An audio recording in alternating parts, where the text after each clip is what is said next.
So far, he's Big Joe Dubin. I'm Chase McCabe. Dr. Crane, Nick Frazier on the ones and twos. What's up, JoJo? Already a good day. Shout out to Wawa, which I had no idea what that was like a month ago, for the food they brought today. So it's really good, and the subs and the drink and the pretzel, and it's all good, man. Dr. Crane, I saw that little picture y'all took with the Wawa people. Looked like kids camp. You and Jake and Connor and everybody. I was excited. I got a sub, a cookie that I dipped in my coffee. I mean, do you know back when they didn't trace your calls, I used to call sub shops and I would say, what kind of subs do you have? And they'd go, we got ham and cheese and roast beef. And I would say, do you have nuclear subs? And then I would sound the alarm and hang up on people. That's how we did it in the mid-'80s, pal. That's how we did it. Because you couldn't get in trouble. Now these kids, you get in trouble. I feel sorry for you. We got away with everything close to murder as possible back then. Nuclear subs and ding-dong ditching. All right, I'll remember that. Yep, we did all that stuff. It's good times. It sounds like it's great time. So, yes, we do appreciate Wawa for stopping by. They're opening their first store in Tennessee this Thursday. It will be up in Clarksville. The grand opening specials will run June 18th through the 21st. Free any self-serve coffee or hot beverage. Any size fountain drink is 99 cents. A shorty hoagie is $4, and a 16-ounce smoothie is $3. So not bad. A shorty hoagie. Easy. That's what I say when Dr. Crane's smoking a cigar. Oh, okay. Well done on all of that. So excited. I've been to Wawa in Florida. Excited to have them in Tennessee. You told me you have a Waymo update. I have a huge Waymo update. And I am obsessed with them now. So you told me, I got all excited. So I would love to hear at the start of the show your Waymo update. All right. So I'm getting off the interstate at on Briley, and then I take Briley to Murfreesboro Road. And you're coming here. I'm on the way here. And I see, I'm like, that's weird, but I see the fan, and I'm like, it looks like a Waymo, but it's different. It was a van. They have a van. Oh, it was a light blue. Now there was a guy driving it because I think he was calibrating or something. Okay, but because he had a vest on and looked what, official. Can you do that legally? What, calibrating? You don't get in trouble, do you? No, it's legal in this state. All right, but anyway, I've never seen one. So I'm like, oh, we have vans now. I haven't seen it either. Yeah. I mean, it's now it's kind of still not huge, but it looks like it would hold more than the normal Waymo. So what is it? What kind of, was it not a van, but a little bit lower than a van? Like a minivan. Like a mini, I guess. Right. But yeah, I mean, it was light blue and not white like the other ones, but it had all the same contraptions on it. And I was like, this is huge. We're advancing. The Waymos are advancing. I don't know if I like this or not. I don't know. That's more people. I think I'm more accepting of them now because I'm just used to them. Right. I still want to ride in one. I haven't done that yet. Well, plans are in motion. I know we got some stuff. But a van. All right, that's kind of cool. I just look out and see this now. And we never got an actual price. Like if I want to take a Waymo to Clarksville for the Cats game Saturday, what's that costing me? I don't know. Yeah, I don't think they run everywhere. Because I've seen them in East Nashville, but I haven't really I've seen them in parts of downtown, but not everywhere. I saw 3 at Top Golf on Cowan Street last night in a little area, Germantown, 3 last night. Right. So I don't know, but I am the same way. When I see a Waymo, I just roll my window down and I scream at them because there's nobody there. I just wonder if the camera picks that up, and then some dude in some far off country is like, look at this psychopath yelling at Waymos. And that's what I'm doing. So a van, all right, I need to figure this out and see what it is, the van, how many holds, and where. I still need to know where Waymo can take you. Well, I think it's expanding is the plan.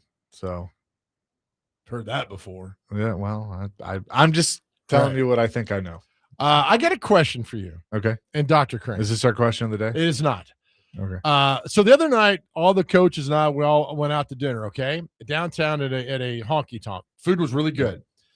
Dinner, yeah. The table next to us there was 6 people and they ordered, of course, 6 dinners. Well, the food runner brought their food out. Okay. He was wearing a tank top with cut off, like a shirt with cut off sleeves, like a lot.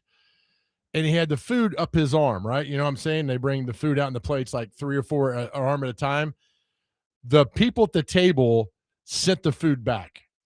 And the guy said, "You're not bringing food out where your underarm can touch my plate."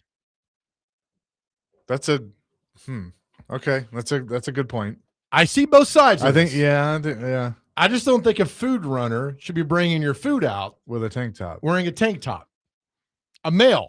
Yeah. Male. Female, I don't know. Male. Does he usually work in the kitchen?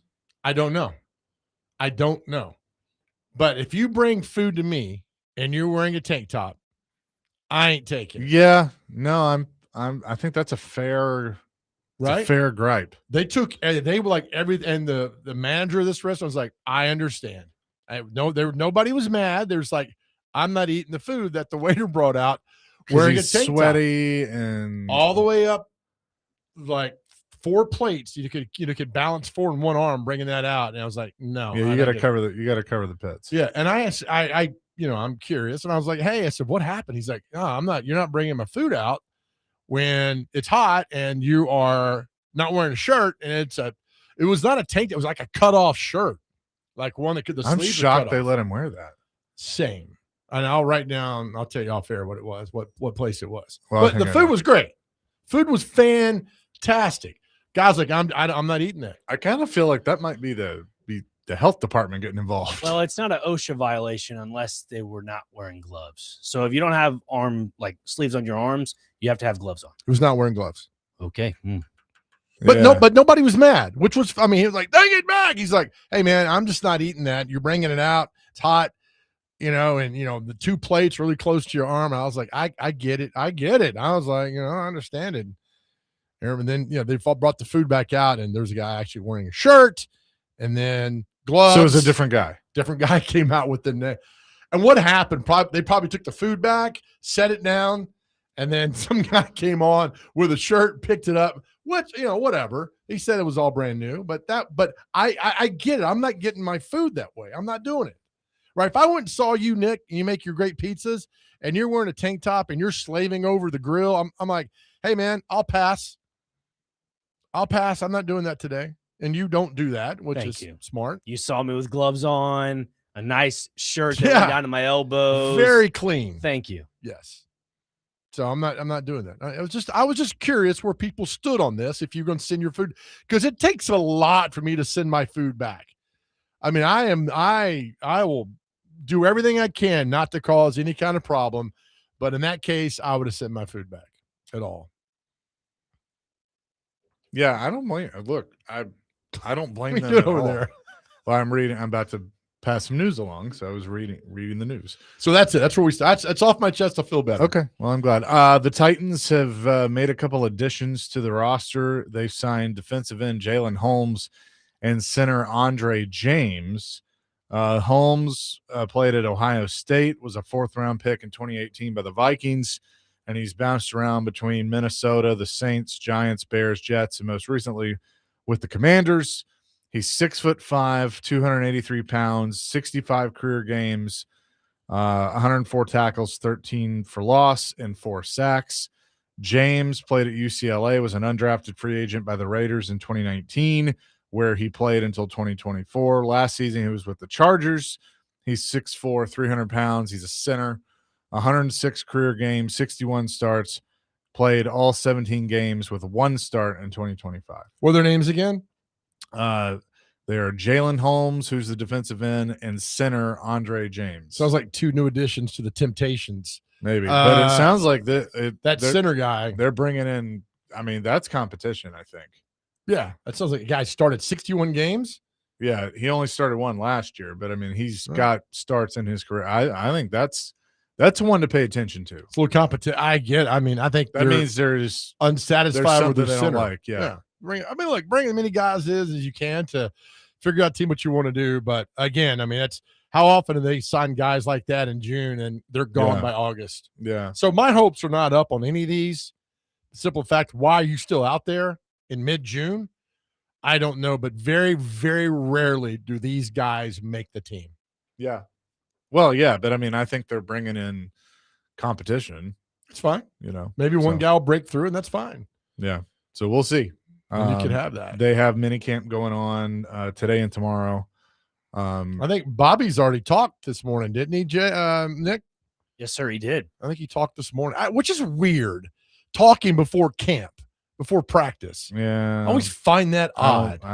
I don't like that. I don't really understand what you're accomplishing with that, but because you can't ask like, hey, the kid from tight end from Oklahoma is dropping every pass. What about him? I mean, you can't ask those questions that aren't brought up usually at the end of practice. You can't bring them up because you don't know what's happening in practice that afternoon. Just weird.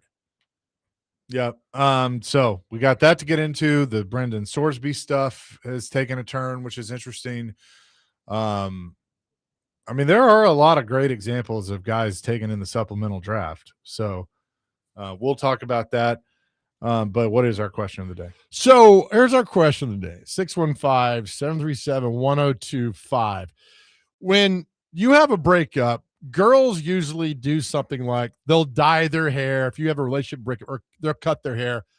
My question is, what do men do after you have a breakup with your girlfriend? What do men do? I'm curious. What do men do after they have a breakup with a girl? Girls will cut their hair. They'll dye their hair. They'll do something like maybe go buy themselves a new dress. What do men do? Go to the bar and get drunk? Oh, is that an ad? I mean, maybe. Probably. What do men do after after a breakup? I'm just curious. What would you do if that happened? And mine would be go to the gym. I would live in the gym. I'm just curious. What girls dye their hair and cut their hair? What do men do? Yeah, I feel like a lot of women have like a glow up. Yeah. You kind of see that. So why can't men, right? What can men do? What do we do? How long do you have for me to explain? Till 2:55. You've got till 2:55. You know the answer to that, right? Because you are one, and so am I. So 615-737-1025. Let's have a little fun with it. Girls dye their hair, cut their hair after a breakup. What do men do? What does a guy do for himself after a breakup? I like to know. 615-737-1025. So much to get into today. We will do it all. It's Chasing Big Joe here on 102.5 The Game.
Chase and Big Joe, 1025 The Game.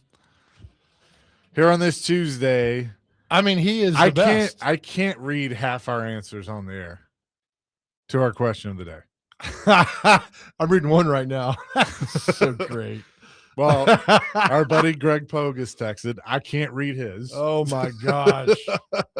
You're right. Sometimes men, I mean, we need to be empowered, right? And so that's part of this, when I kind of figured this question out. So, well, what's funny, I went into the kitchen during the break and our GM Sean Fort was in there and I told him my question and he laughed. And the first two answers he gave were go to the gym and lift weights, go to the bar and get drunk. There we go. So so that's what we said. Yeah, I mean the bar is great, but that sustains you. Like I want to get back. So going to getting lost in the gym to me is like, all right, I'm gonna do this. Give me 6 months, disappear, come back out. I will say some of the answers are close to what Dr. Crane and I did that day about naming your Kentucky Derby horse. Oh yeah, no, you can't. Good Lord. Mike on Kentucky Lake gives an FCC compliant one and says go fishing. Oh yeah. There we go. That might be the most powerful yet simple one there is. Hang on. You gotta give me a second to read these before I can. Patrick says, after my divorce, I took 3 buddies and me down to Atlantic City in the summer of 1999.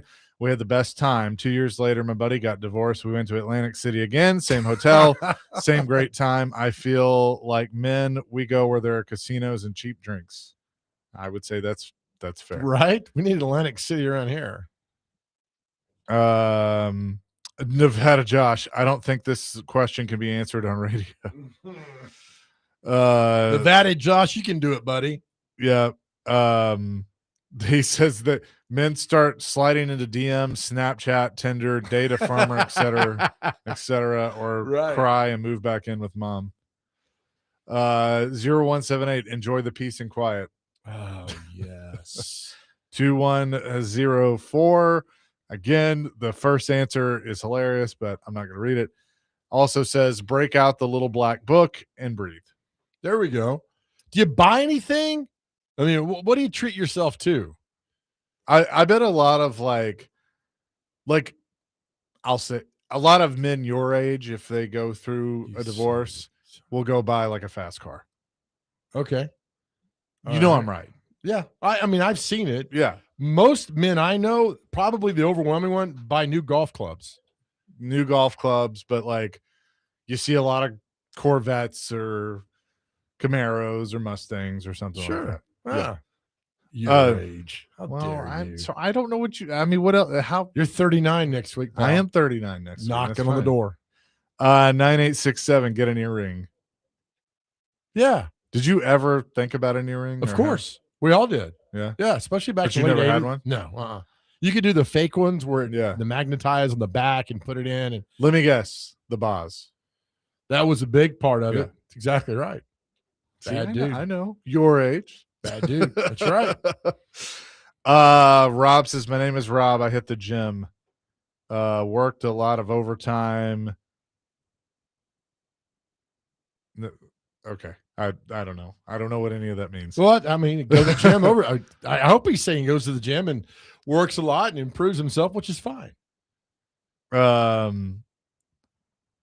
As a man, you start building your bank account back up and paying off debt. No, you don't. Yeah, some do, right? Not all that goes with that. You could, 9060, new clothes and take their friend out. Oh, zing. I think a vacation's good.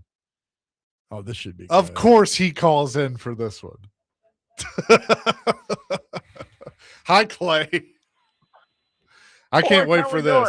I can't wait. We're great. I can't wait for this. Are y'all remote today? No, we're in studio. Okay.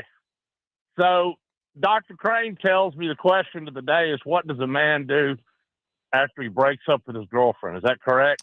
Yes. Because the girl's going to do something, get a new hairdo, buy an outfit. What's the guy going to do? What's he going to buy? What are you going to buy? If she breaks up with me, I would just flip her off.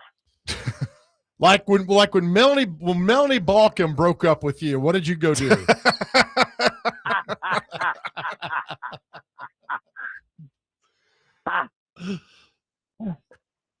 I don't think there's any coming back from that one. I hope the donuts were good the other day, boys.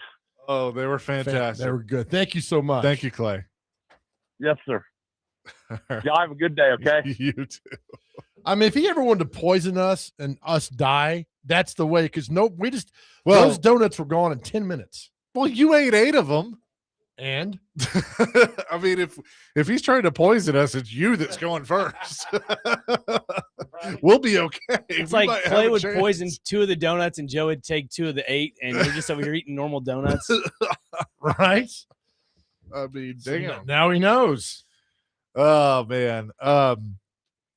There's a lot of interesting stuff to get into, but we'll continue the question of the day as we go along. So the news comes out. We were at an event last night, and over at Topgolf, and the news comes out that Brendan Sorsby is going to enter the supplemental draft, basically ending his pursuits to get his eligibility back and play college football this year. That tells me that he was advised, hey, we're probably not going to win this, so just go ahead and move on. So now the question is, does anyone take him in the supplemental draft? Sure, but not till the 7th round. Yeah, I mean, because how it works is it's a bidding war, and you're whatever pick you use, you're giving that pick up next year. That's correct. That's right. To take him. So did I see correctly? Was Brian Bosworth taken in the supplemental draft? He was, but here's one for you that you need to know about. The Dallas Cowboys surprised observers by selecting Steve Walsh with the 2nd overall pick of the NFL supplemental draft in 1989. Even though they had Troy Aikman, number 1, Jimmy Johnson wanted to get Steve Walsh on the team, even though then they had to surrender by an equivalent pick in the draft. Walsh started 5 games as a rookie while Aikman recovered a broken finger. Dallas's only win in 89 was Steve Walsh leading the team.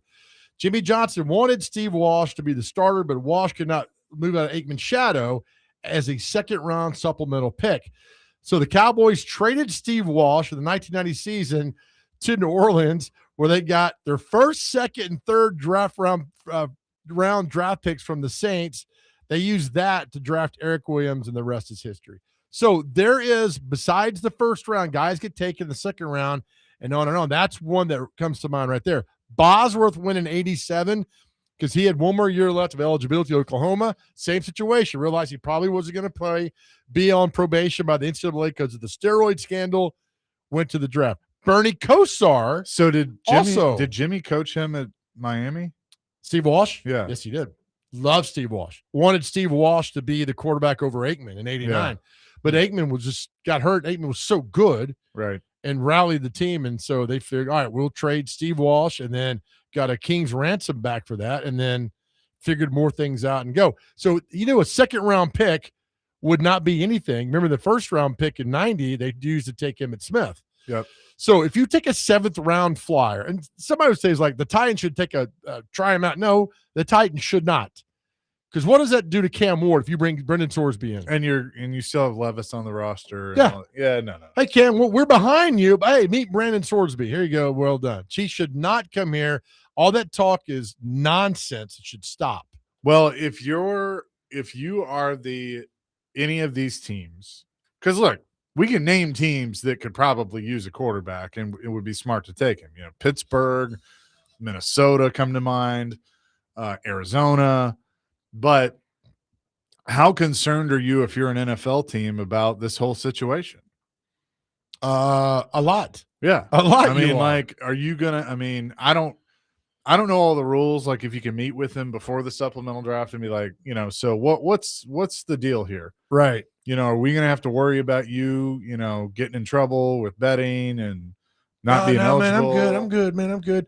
Matthew Nashville asked, does the NFL suspend him for X amount of games? What happened in college? That is a no. No. Nothing carries over. That's why he's going pro. Yeah. No, he basically gets to start free and clear. Yep. But, if I'm a team, there's a lot of prognosticators that think it's going to be a 4th-round pick.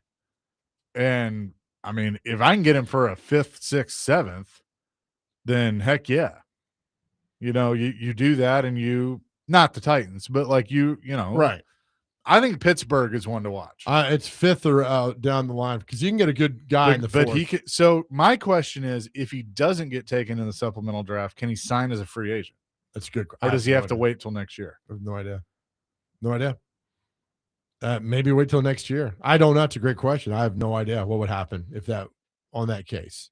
Yeah. But somebody will get him in the 6th round. Well, he's got talent. Yeah, I mean, I he's think just somebody's an absolute idiot. I mean, he's just an idiot. I mean, so do you imagine just what the opposing team crowd's going to do to him? I mean, it's going to be so loud, and rightfully so, man. He did all this. He knew it was wrong, tried to circumvent the system, almost won, didn't win, and now, boom, he's back. Going to the pro. Go do that. They become a UDFA, Chase, because they've already declared being a professional. Okay, so he can sign as free agent. That's what I mentioned with Jake. I was like, if a CFL team's out there, claim the rights if nobody signs them. Sure. Yeah. Go play. That's what I would do. Just go play. So the supplemental draft consists of 7 rounds. Team place confidential bids specifying the player in the round that they want to use. The team that submits the highest bid for a player gets his rights. If multiple teams bid the same round, the tie goes to the team with the highest selection order priority. If a team successfully drafts a player in the supplemental draft, it must forfeit its equivalent pick in the next year's draft. For example, if a team bids a 3rd-round pick for a player this year, it loses its 3rd-round pick the following year. If a player is not drafted, he becomes an undrafted free agent and is free to sign with any team. Well, I mean, go ahead. That's fine. Somebody's going to take him. Somebody feels like can rehabilitate anybody. So go ahead and take him. But, I mean, there's a lot of problems with this dude. A lot of baggage happening. So I don't know. But is it baggage that he can overcome? That's the question. I think you never overcome it. You never. I mean, it's always a part of you. Yeah. You know, the temptation's always going to be there. I mean, this is not – he placed 4 bets on a game. He was betting on individual pitches – in a baseball game. Yep. Like, is Chase McCabe going to throw a fastball? Oh, yeah. I mean, that's insanity. You can do it. I mean, like, Can I? Like Rob Schneider, you can do it. You can do it. Yeah, you open up DraftKings or whatever. I think if you told me that, Chase, you came, hey, man, I would have a sit down. I would call your mom. No, I'm not kidding. I know you would. I'd call your girlfriend. I said, we need to have an intervention with you. If you're betting on individual pitches in a game, no, that's not. I don't even know how you could do that. I mean, yeah, you can. So it'll pop up and say, you know, what do you think like, for instance, if you want to bet on a hitter, what do you think the outcome of this at bat is? You can do that. Next pitch, you know, you can bet on is it a hit? Is it a strike? Is it a ball? Crazy. Oh yeah. Do you know anybody who does that? I have seen, yeah. I mean, not a lot. Okay. But like I've done at the beginning of a game, like for the first batter of, I think it'll be a single or something like that, but not like every pitch. But yeah, I've seen some people that have done it. Right. So after the Emmanuel Clase, situation with the FBI and how he's going to prison for tipping pitches, do you recall this? Yeah. So they actually took that feature away from some sport books on digital platforms. Yeah, I think now it's just the at bat. Right. I don't know if you can do, because Jeff Passan mentioned it in one of his articles that they took that feature away. Wait, it's a felony to tip pitches? Well, no. So there was some people that were involved with this. He was actually throwing specific like speed of his pitch where people would bet on that exact style of pitch. So people were winning money off of that. And that's why he was getting money under the table from that as well. So if you go back and I'll send you the article, but it's bad. And he's going to jail for it. And there's another pitcher involved with it as well. Oh my goodness.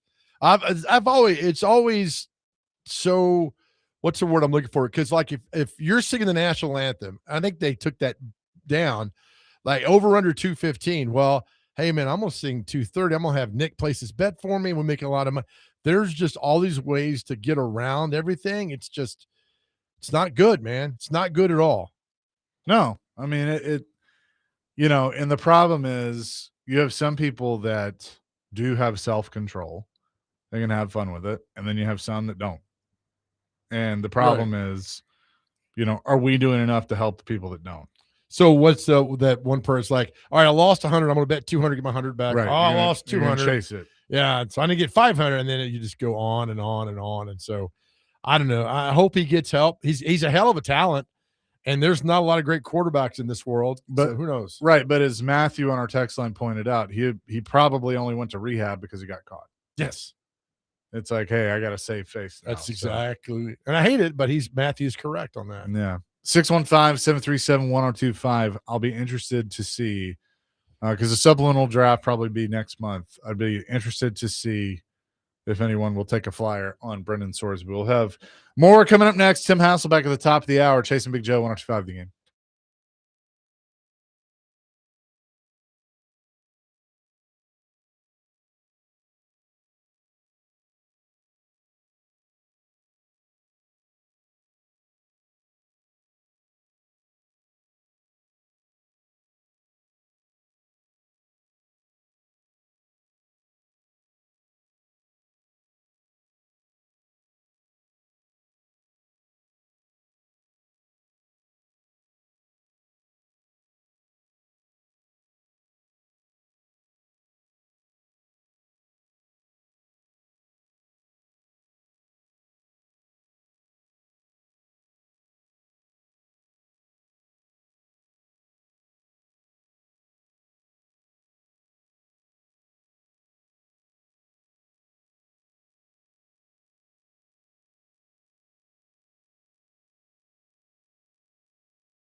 Chasing Big Joe, 102.5 The Game on this Tuesday. Tim Hasselbeck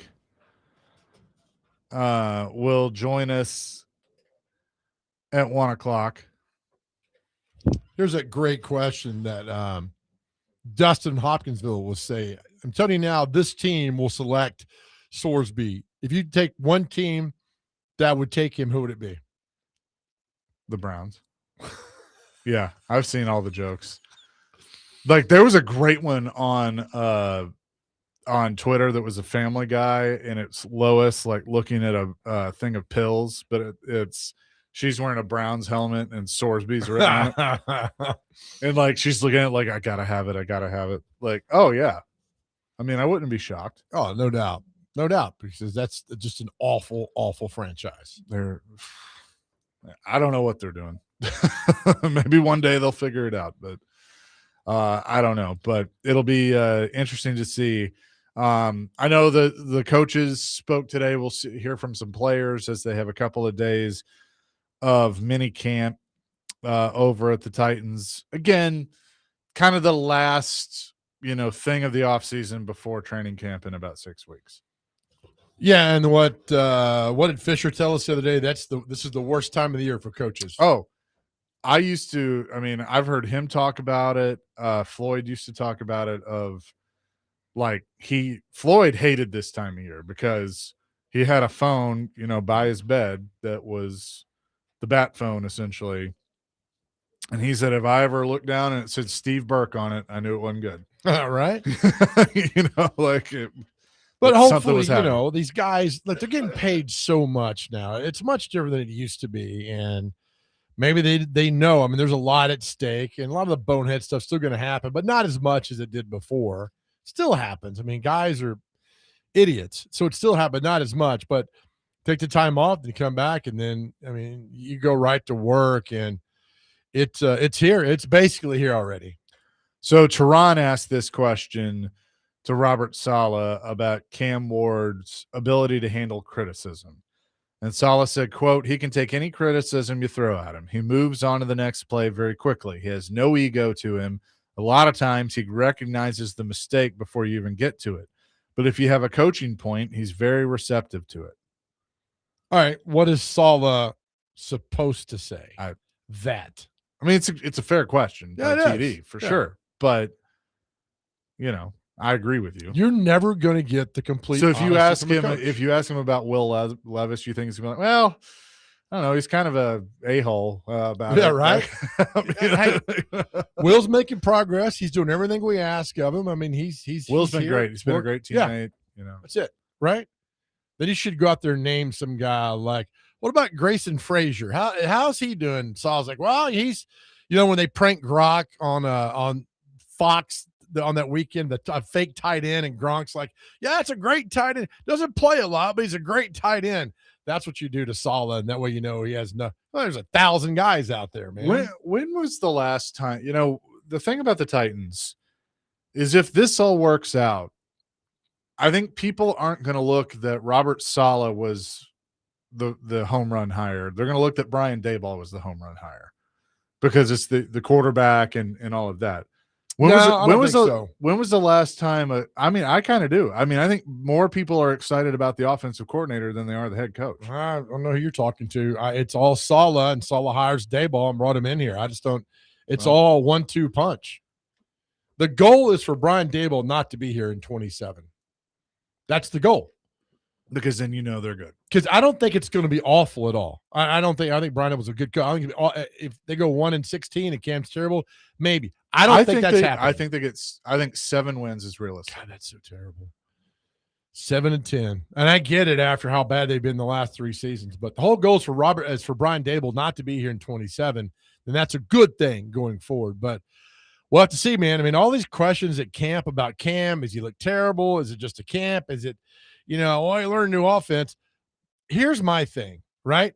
A 15-yard down and out is a 15-yard down and out, whether your head coach is Mike Vrabel, Brian Callahan, or Robert Saleh. Yeah. If you can't complete that pass, there's a problem, especially in camp. Yeah.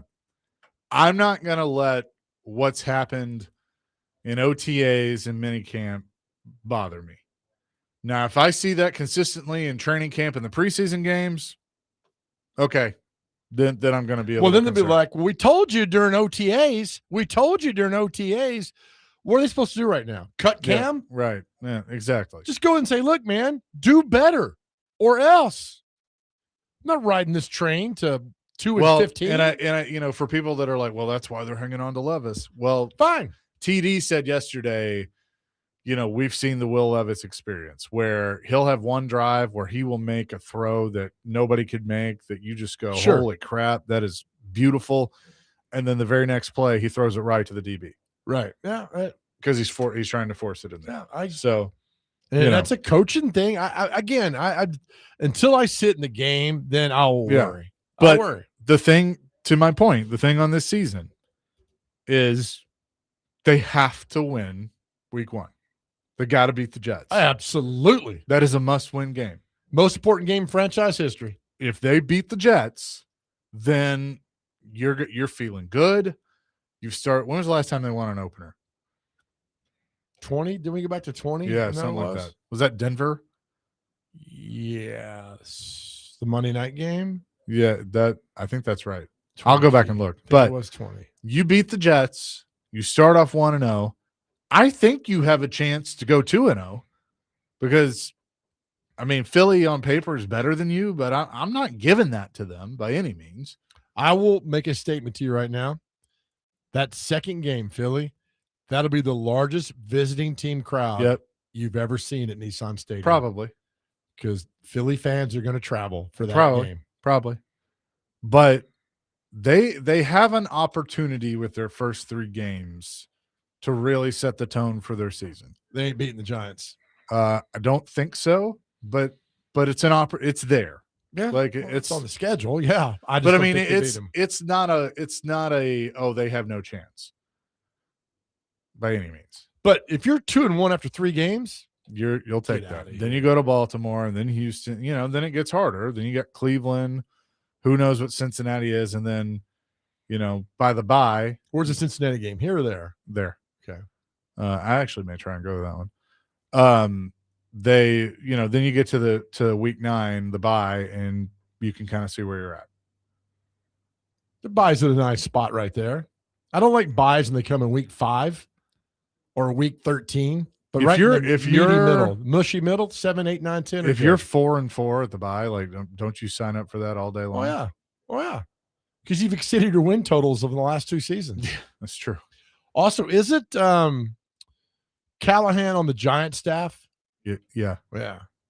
Revenge game. So 615-737-1025. We'll have more coming here on Chasing Big Joe on this Tuesday, 102.5 The Game.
Chasing Big Joe 102.5 The Game here on this Tuesday. Let's get to Dustin in Hopkinsville, who's called in. Says it's not a revenge game for Brian Callahan. Hello, Dustin. What's up? Yeah, I'm just making it funny, but it is definitely a revenge game. It's not a revenge game from Brian Callahan. We set him free from all his stresses because, man, he was sucking his thumb in the corner of that locker room at night, crying, calling his mama. We took him out of a very bad position for him. He had no business being a head coach. He's the reason Will Levis fell on his butt after having some really great games under Mike Vrabel, a dog. I don't know what you call Callahan, but it's the opposite of a dog. It's probably something that gets eaten by a dog and a little kitten, probably, coaching the team. But I like to say that Levis, I really think he's got it. He's got all the intangibles to really be a starting quarterback. And I think Dable honestly has seen that in Levis, and Levis absolutely has the dog in him. And he'll lay out for a team like Tannehill would do somersaults getting hit from both directions on the line, to score a touchdown. I think Levis has that as well. And you cannot mimic his arm. That's just something the good Lord gives you. You ain't born, either you're born with it or you ain't. And I think Dable has seen a lot of good qualities in Levis. Now, I ain't saying they're keeping him to keep on the team. It can be bad juju for your current quarterback, but they're keeping him for a reason, and they're allowing themselves to hold on to him for a reason and not worried about holding on to him too long and not getting anything for him. And I believe that's because Dable thinks he can get something out of him and something for him. And, hey, if we're stuck with him, man, would it be a slap in the face if we're up by 28 points at the half against the New York Giants and they send up the old backup Levis to go in there and say, look here, Coach Callahan, look what you did to me. I'm about to just stomp you too. Just stomp a mud hole in it. Yeah. Well, it'd be interesting. Thanks for the call, Dustin. Appreciate it. Thanks, Dustin. But then, I mean, he's the third guy. Trubisky's still. Oh, that's right. Yeah. So I am curious of what, because I think I'd be disappointed if they just cut him and then get, at least a 7. Still paying him, right? Yeah. Yeah. So, I mean, there's a lot of problem, but he's not going to be anywhere. No. I mean, Teron said yesterday he's getting a fair amount of reps behind Trubisky. Hendon Hooker's hardly getting any. I think he's just a camp arm. Okay. All right. Yeah, I think bringing Hendon Hooker in was probably because they weren't sure if Cam was going to be 100%. Well, we know how the story ends. We already know. Will Levis gets traded. He becomes a starter someplace else and does some good things. We know how this ends. Well, and I'll be curious, because I think I have the timing right. Monty Austinfort was here, I believe, when Will was drafted. If he thinks there's anything there, I mean, you send him to Arizona. Look, in 22, we were out there in 22 at camp watching Malik Willis bounce passes to guys. Did you ever think he's a starting quarterback for the Dolphins making $40 million a year? No, nobody did. It's just how it's all about, but it's all about system. Wow. It is all about system. Sure. There are some guys that are above the system, but not many. You put look at Sam Darnold. You put Sam Darnold in the right situation, in the right system, and bam. But I also think maturity has a lot to do with that. Sam Darnold with the Jets was terrible. Well, sure, but I think he was in a bad situation. I think if Sam Darnold now goes into that situation like it was in 2018, I think he's fine. I think Sam Darnold's best thing was going to the Shanahan quarterback rehabilitation program. Yeah, didn't he go to Carolina too? He went to Carolina, but then he went to San Francisco for a year and was the backup out there. I mean, I never thought he would live down "I'm seeing ghosts out there" comment against the Patriots. And Bill Belichick was asked about that. I was like, what do you think about Sam Darnold saying he's seeing ghosts out there? And Bill Belichick's like, I have no idea what he's talking about. Yeah. And that really set people back on Sam Darnold as far as like, what the hell is he talking about? But then you fast forward, Will Levis versus the Colts in 24, he threw that interception. Like third play of the game, they ran it back. And Levis is like, I never saw the guy. I was seeing the receiver. I never saw the linebacker standing there. So we don't know what all goes through their minds, man. Just that the fact they get the third and fourth chance, they make the most out of it. Yeah. I mean, but Sam Darnold, I think, is the best case of this in recent memory. I mean, Steve Young, you could put Steve Young in that category because he was terrible. Well, Tampa Bay was terrible. He was pretty good. He was good, but Tampa Bay was terrible. Team around him was awful. Yeah. Awful. And then he goes to San Francisco and he backs up. How long did he back up Montana? 87-ish to 91 for 4 years. And I know he played a little bit. There were some spot starts there, but it could have been Steve Young and Bo Jackson in Tampa together. that probably would have changed some history. Yep. And they had to take Testaverde with number 1 pick in 86, which screwed everything up. But yeah, been something good. And Bo Jackson said, "Don't draft me. I'm not going there." And they drafted him. And guess what? Bo didn't go there. Well, and Elway threatened the Colts, said he'd go play for the Yankees. That's right. Baltimore drafted him, shipped off to Denver. Yeah. Eli got Daddy to help him out because he can't do anything on his own, and said, "Daddy, I don't want to play." I meant to bring that up to you because he did an interview about that recently, where he said that wasn't true, that it was all him, that he didn't like how the organization was run and didn't think they had a culture of winning, and that his dad supported him but was actually disappointed in how he handled it. They have his dad on tape. That's what I said. Saying so he's trying to take it back now and take the heat off of Archie. Exactly right. Yep. Yeah. Now I think Eli. I mean, I believe the Eli part, but I don't believe the. Well, Archie Manning's done one brilliant move in his career. Brilliant. And he was on the original college football playoff committee, and he got off. Yeah. Personal reasons. No, he knew what was about to come down the pike, getting yelled at and screamed at. I'm not going to be a part of this because our legacy as the Mannings is pretty good, right? And you don't want anything detracting from that. I was going to make a joke, but I like my job. No. I'll stay off the air. Daddy, I don't want you on that committee now. You might get yelled at. I'm going to run for president of the world one day. Coming up next, we're going to talk some football with Tim Hasselbeck, ESPN NFL analyst and the head coach at Innsworth. We'll do that next. Chasing Big Joe, 102.5 The Game.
Hour number 2, Chasing Big Joe, 102.5 The Game on this Tuesday. Hope you're having a good day so far. Excited to continue the football conversation with our man Tim Hasselbeck from ESPN and also the head coach at Ensworth. Tim, how you doing?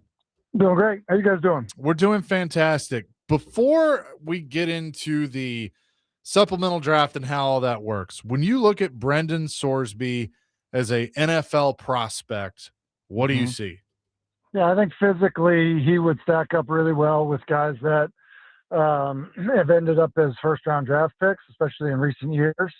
And I also think that, when you look at the production at the college level, it will come across as impressive. And so I think the film will be favorable. But I also think, the off-the-field concern thing will be legitimate, which is a gambling addiction is concerning for somebody, especially if you're talking about a high round draft pick that, was not a position player, is a quarterback that is, presumably going to be drafted relatively high because there's hopes of him being a franchise type player. So, I think if you just kind of away from it all, going through the normal draft process, I think he would have a good chance to be a first-round draft pick. Okay, so you mentioned the gambling stuff because I agree with you. I think there are going to be teams interested. There should be teams interested. I mean, the talent is there. I mean, I look at like the Jets, the Steelers, the Vikings, the Cardinals. I mean, there are these teams that could use a quarterback, especially in a situation where they could bring him in, a year early and let him sit. But how much do you think that is going to hurt him in this process, and how much of the due diligence do you think there will be by the teams to make sure that, the risk is as low as possible?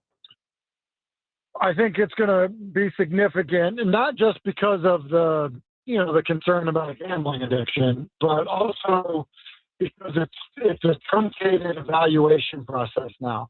Like we just go through it every spring, or really, winter, like talking about it with you guys, and there'll be this guy that's this great prospect, and then he just gets beat up in the evaluation process. It happens to everybody that goes through it. Like it's an unfriendly evaluation of a prospect when you go through it. And it's because it's long and it's exhaustive.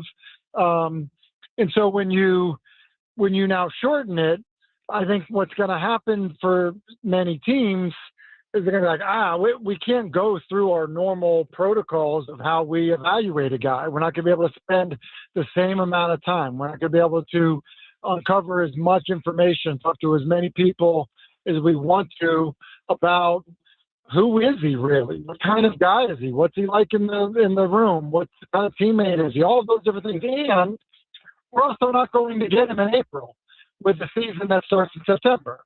We're going to get him much later. And so now, the idea that a quarterback would be ready for the season, when you don't have the evaluation process because it's shortened, and you don't have the number of OTAs and Minicamps and all that stuff to work with him, I think that will give some pause to how early of a pick a team would like to use on him.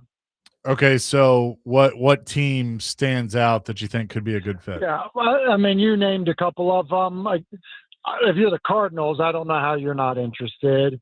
If you're a team like the Steelers, I don't know how you're not interested.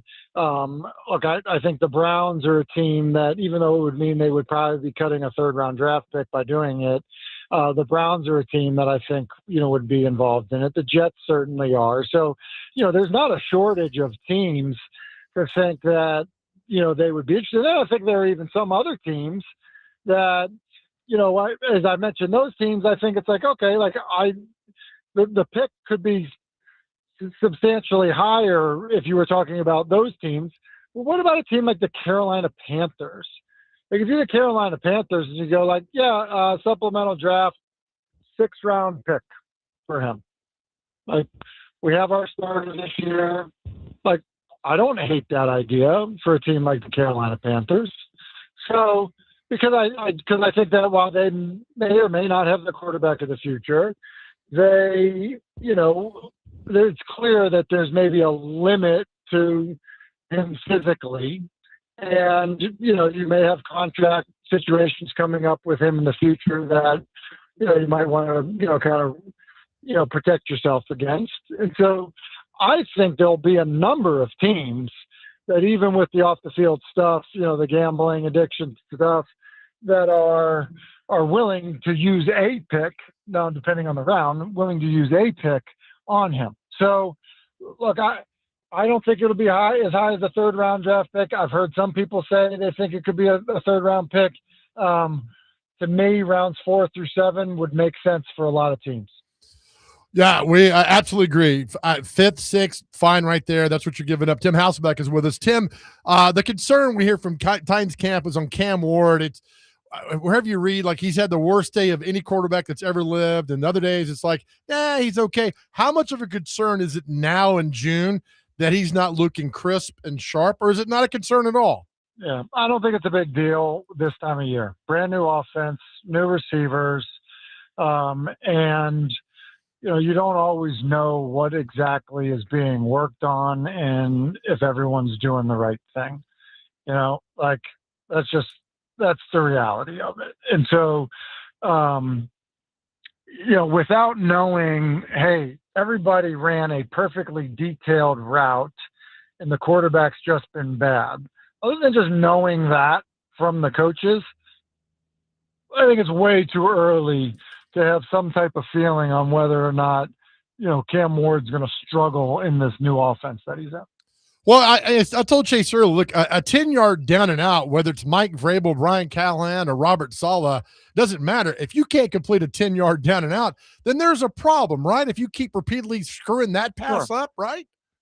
Yeah, it is. But look, it's a conversation I had at Emsworth yesterday. We graduated, we basically like 4 of our top receivers from a year ago and plus our tight end have all moved on. Okay. And so that means there are 5 eligible receivers, that, in certain personnel groupings that are going to be brand new. And we practiced like it the other day. It was just like, look, I don't care if we had Cam Ward, if we have receivers that are not running the right route or running bad routes, then you're not going to have a chance at quarterback, right? Yes. And so, I don't care if it's Pop Warner, high school, or the pros.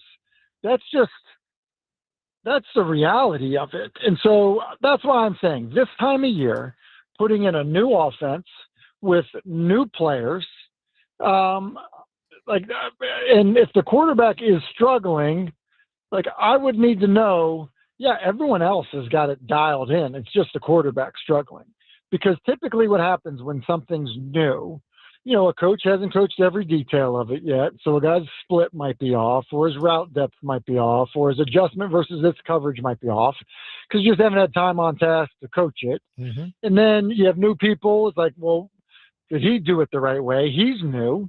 And then, did the quarterback do it the right way? So my guess is, if there's a 14-play period and Cam Ward got 8 of the reps and 4 of them were really bad, probably 1 could be chalked up to coaching, 1 could be chalked up to the quarterback, and 2 could probably be chalked up to, a route runner not doing the right thing. That's just generally my experience.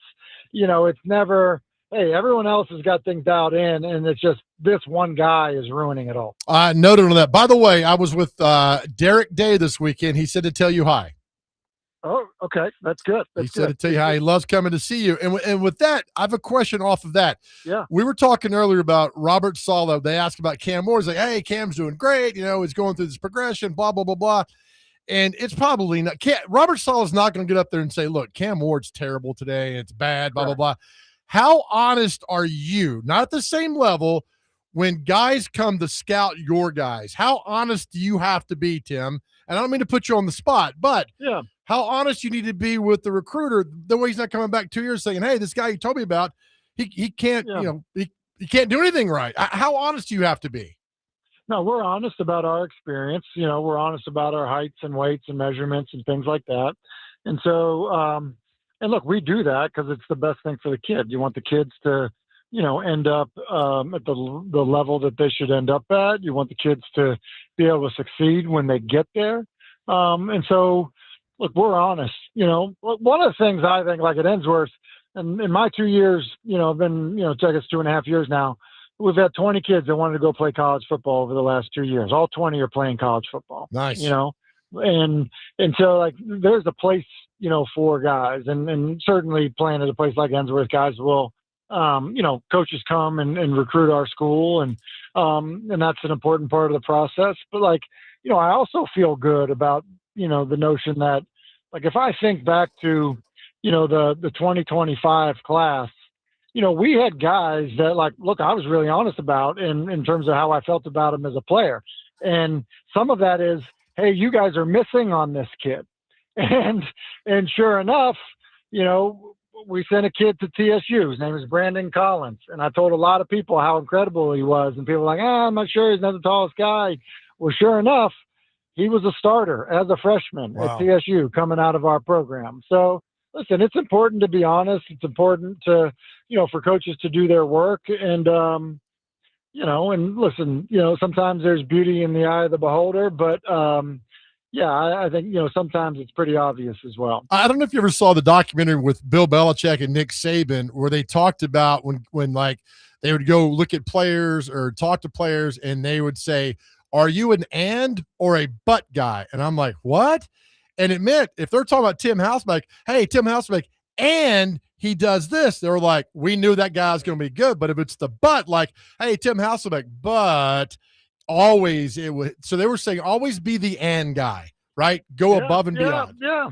Hey, be the and guy. Like we had one of our coaches say the other day, find a way, not an excuse. Like you're looking for a way to opt in or opt out, and this kind of like this touches that Sorsby situation in the evaluation process. Right.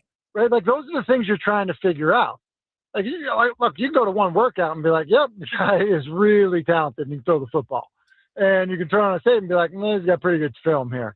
But what you're trying to also find out is, okay, is this the guy, like when things get hard and there's going to be adversity playing quarterback in the NFL, is he the right guy? Is he going to lead the rest of the group? And, I think that's one of the things in this process, whether it's the normal process or whether it's the supplemental draft process that, is key. And I think in some ways will end up being, probably a little bit unfriendly to Sorsby. We'll have more with Tim Hasselbeck coming up next here on Chasing Big Joe, 102.5 The Game.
Chasing Big Joe, 102.5 The Game, continuing with Tim Hasselbeck, ESPN NFL analyst and the head coach at Innsworth. Tim, one thing that we've talked about with the Titans is shifting from a 3-4 base defense to a 4-3 base defense. Is that something that can easily be accomplished in one off season, or could we see some growing pains into the season?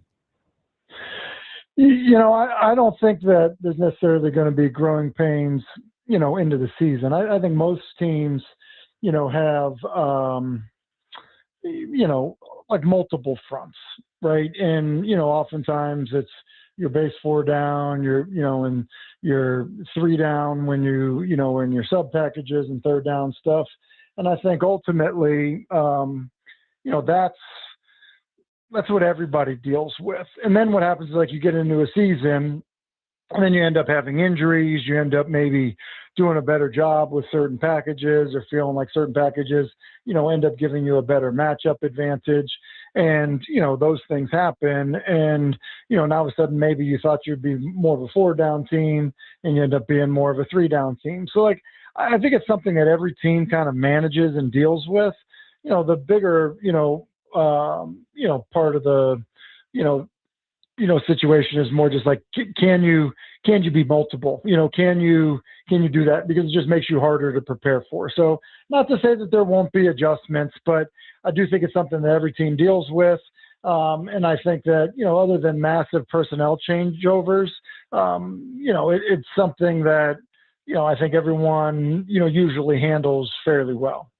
Something that obviously a lot of people have been focused on the offense, and Brian Daboll coming in as the offensive coordinator and all of that. But I think a sneaky good hire this team made was Gus Bradley to be the defensive coordinator. I know Saleh is probably going to call the defense, but what do you think Bradley can bring to that side of the ball that can help them grow, especially since they've added a ton of veterans? Yeah, I think that, listen, another set of eyes. There's a lot of responsibility as a head coach. And so whether it's installation or a new idea or a wrinkle, or honestly just the ability to take it over if, certain head coach responsibilities, end up getting in the way of things that Saleh would want to do defensively.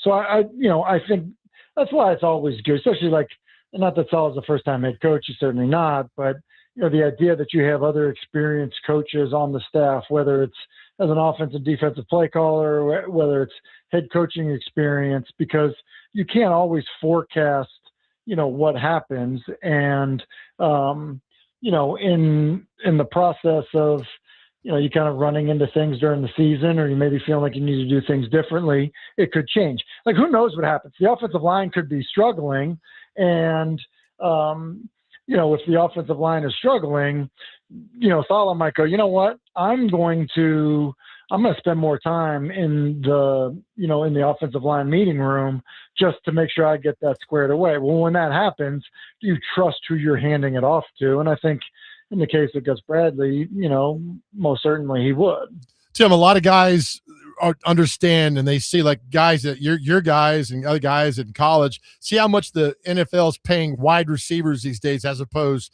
to defensive backs. Do you have guys who come to you, they're great defensive backs, and say, hey, I want to try this receiver part out? And if so, I mean, how do you balance it? Because I think what we're going to start seeing more of in college are guys like that, maybe wanting to play 2 ways because they know the payday awaits if you're a receiver in the NFL. Yeah.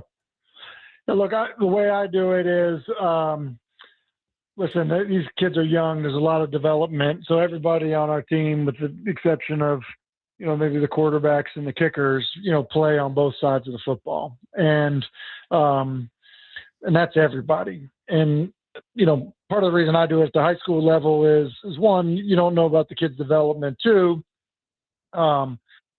coaches, when they come to recruit kids, they want to see guys competing, right, on both sides of the football. Right. So even if you could tell, hey, this guy's a good receiver, seeing him make a tackle and know that he'll be physical, like, that's good and part of, in terms of the evaluation process of a kid.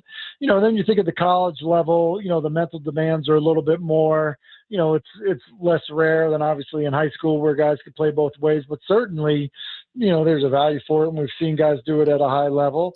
And I would take it a step further. I do think that there is the ability for guys at the pro level to do some things. I played with Champ Bailey in Washington. Like, Champ was just so gifted. He would have been an incredible wide receiver. They're like, it just made sense to think about using him, right, in certain ways on offense. So I don't think it's a terrible idea. I think it's easier to be a full-time defensive player and have a small package on offense than it is to be a full-time offensive player and think that you could just go in and play defense just because you have more control over the situation, as an offensive player. Interesting. Let me ask you this. I talked to a high school coach last week. I'm not going to name who it is. He has quarterbacks pretty good, went to a college camp, and they told the quarterback, wow, you're doing this all wrong. You need to throw it this way. And it kind of messed his brain up a little bit. What do you tell guys when they go to camp? I mean, is that okay that a college coach tries to correct you when you know your player better than this college coach only sees him for 6 hours one day? Yeah. I mean, listen, if you want to go to a camp and do some things, the way they're coaching at the camp, like, that's what you should do. You're at their camp and you're being coached by those coaches. But like when you're in, our program or someone else, I think ultimately if you want to play, you better do it the way the coaches that you're playing for are coaching it. I mean, so that's ultimately how we do it. Look, pretty much every route we run, if you're a wide receiver for us, every route we run is going to be, predicated off of you're running vertical, you're sprinting off the football. So, if you want to go to some, route god, release king, coach, then like, that's great. But like, that's not real football for us. And, you'll struggle. It's no different than like, how we coach our defensive linemen. You want to go work every spin move and pass rush and things like that. Like, it may not translate. And so, I think it's just important to kind of have an understanding of that. And, I think most people do understand that there's a difference. Did you play baseball growing up? I did. And did you play all the sports, I guess, around the clock? I mean, around the calendar? Oh, yeah. I mean, football, basketball, baseball. Yeah, that's all the time. Mm-hmm. So you're good. Like when guys baseball, we've talked about this. You're okay with them playing multiple. And listen, and I'm good with guys going to camp. Like we had MTSU's doing some, recruiting type camps.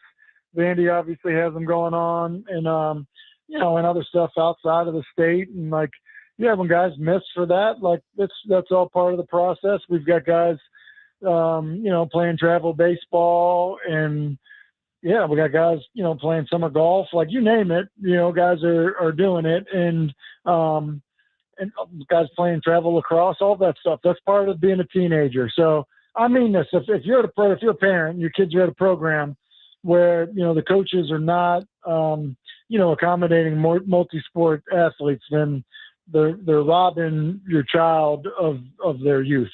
Yeah, I agree. What was your come to Jesus moment about not playing baseball and going to football? Well, here's the thing. The calendar was always relatively favorable in Massachusetts, where I grew up. Like it didn't bleed into things the way, sports can kind of bleed into each other now. So when football started in Massachusetts, baseball season was over. And, maybe you would miss, depending on how good your football team was, you'd maybe miss, the first week of basketball. But then it was basketball season and there was plenty of basketball. So, I was never in a situation where it was like, hey, you better choose one or the other. And like, I think it made me a better player at all of the sports to be playing the other sports. Right. And like, I know that to be true. And I had an interesting conversation with Mac Brown when I was talking to him about Drake May. And he's like, look, the thing I love about Drake May is he's always competing. He goes, these guys that play one sport, they compete in one season.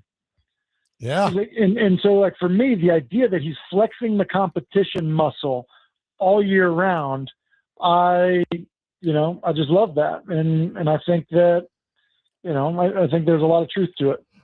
Chase and I were laughing at a stat the other day. Tom Brady threw a touchdown pass to 98 different receivers. So we do this deep dive of all the receivers, different receivers he threw to. One was Chris Hogan. Remember him? Oh yeah. So Chris Hogan played lacrosse in college, and then he transferred to Monmouth and played football there.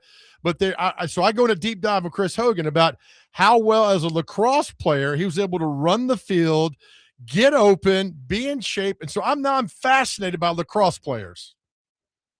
Well, I tell you, my nephew Henry, my brother Matthew's son, he was one of the top 50 lacrosse players in the country. Wow.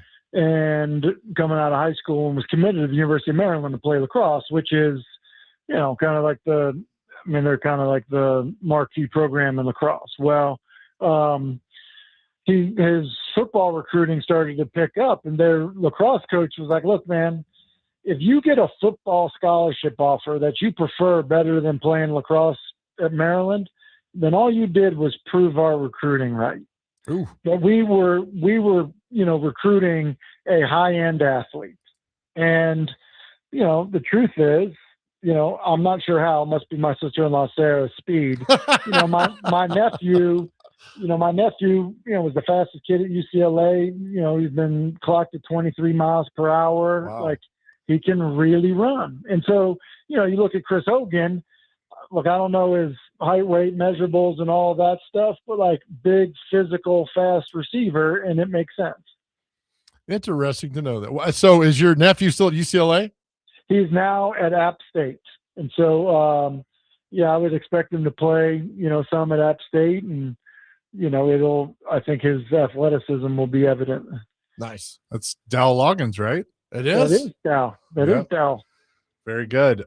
So I know the dead period starts in about a week. What all have you been able to do since school has been out, or have you guys done? Yeah, so we lift and run most programs this time of year. We do get on the field and do some, on the field work on both sides of the ball. And, we give the kids some time off. It is the summer. It can be a long season. So we get some work in. A lot of it is, review of things we did in the spring. And then when we come back, it'll be pretty quick before, we start, facing some other opponents. So, look, for us, it's really not all that different than, the college and pro schedule. Basically, look, those guys are going to report in July or, kind of be there through July and be right into it. And, that's what will happen on July 6th once the dead period is over. Yeah, well, it's going to be here before you know it. That is for sure. Tim, appreciate it as always. We'll talk to you next week. Sounds good. See you, fellas. Thank you. Tim Hasselbeck joining us on the program, ESPN NFL analyst and also head coach at Innsworth. We will come back with more, including Chris's phone call. We'll do that next. Chasing Big Joe, 102.5 The Game.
Chasing Big Joe, 102.5 The Game here on this Tuesday. Appreciate Tim Hasselbeck for joining us in the last segment. Always enjoy catching up with him. Tennessee Brew Works is the official craft beer of the football offseason here on 102.5 The Game. And be sure to subscribe to our YouTube channel at 102.5 The Game for live shows and exclusive content, part of the Game Nashville Sports Network. So go and subscribe to that. Chris has been waiting patiently and wanted to pass a message on to us. Chris, what's going on? Hey, gentlemen. Love the show. Big fan. Listen to it every day. Thank you. We appreciate it. Yeah, I had something pretty unique happen, and I felt kind of called to call you about it and tell you about it. I was riding down the road the other day with my best friend and my business partner, and this is a guy that I'm real tight with, and like I said, we're going down the road, and he's a good family man. He's got kids, very successful guy, a guy that you think wouldn't have any type of problems. And your ad came on for suicide prevention and depression and everything. And he turned the radio off and said, "Hey man, I need to talk." And just wanted to say thanks. Yeah, man. Thank you. Did you have I don't want to get into it. Did you guys? Is he still there? Is he gone? You there? Oh no, he's good. He's good to go. No. I mean, so I'm proud he opened up because 99% of men don't, and they want to. They're scared. So thank you for being there for him. That's the main thing. Yeah, it's this is not a guy you would have ever thought. And that's the case, that's the case. Very solid dude. Right. Yeah. And so he opened up means he cares. He wants to be here. And that's a monumental step that he just took and he took it because he trusts you. You're a big part of this. So don't say you're not, because you are. So thank you. And I'm glad he did that. And I will tell you, Chris, like to everybody else, God's timing is always perfect. It was perfect here. If anybody ever asks what you're doing works, there's some evidence for you. Appreciate it, gentlemen. Thank you, Chris. Thank you for sharing and calling in. Appreciate you, man. That's not why, we do this. No. We always appreciate it to hear the success stories. Yeah. For sure. As I tell everybody, give God the glory, man. We just got a platform that we are blessed to use to help people out. And I tell to a lot of men have reached out and like, I don't know what I'm doing. I'm like, it's okay. It is okay to do that, to open up and get it off your chest and feel better about it. So thank you, Chris. You made my day, man. And I appreciate you. You have no idea. Thank you. Do you remember the feelings like, the first time you did that, like to end the show, like, because I remember you did it and I was like, oh, that's cool. Yeah. And, it just kind of like became, a normal thing, but were you nervous? No, because when I went through the deepest part of depression, I told God, I said, when I get out of this, I will do everything I can with your help to tell men to go to therapy, that it's okay. Because there were men around me who were taking their own lives. And I talked to one's wife and she said, I'm blindsided. We always felt that he knew love and he didn't know love. So what got you to that point where you pulled the trigger? Right. And that was the things like, what got you to that point where you did it? My thing is, I need to stop you when you pick up the gun, to put thoughts in your head. Like, what am I doing? We've been there. A lot of us have been there. So, and that happened. And now, to the men who've reached out, and there's so many who have, that we've gotten into therapy. It's just the greatest. It's the greatest feeling in the world. 3 years ago, I couldn't have cared less about you or Dr. Crane it was like, but once you go through pure hell and you emerge on the other side and you feel that and you're like, why am I still here? And the good Lord's got some left to do. So I need to get you before you get to that point. And we've done some good and it's great. But there's a lot of work left to do and I'll never stop. Yeah, 100%. I mean, we've had, get emails from people. We've had some women reach out too. Yeah. We've got, and that's the thing. People ask, what about, I'm not a female. I don't know what you go. I don't know what you go through. Right. I hate it. We want to help everyone. Yeah, but I hate the feelings that they have, but I can't I don't understand that. For men, I understand everything that you go through. Hell, I've been there. I all that stuff. And so that's the goal every day. It's like we talked about earlier with our question of the day of, what do men do after a breakup? And we've joked that we can't read half of it on the air, but that's the difference. Like I've seen women go through a glow up, like, they go to the gym, change their hairstyle, but like really come out on the other side of, hey, I'm better. Yeah. And we go sit at the bar and get drunk. That's right. No, I mean, I've got a real good friend. His brother's older.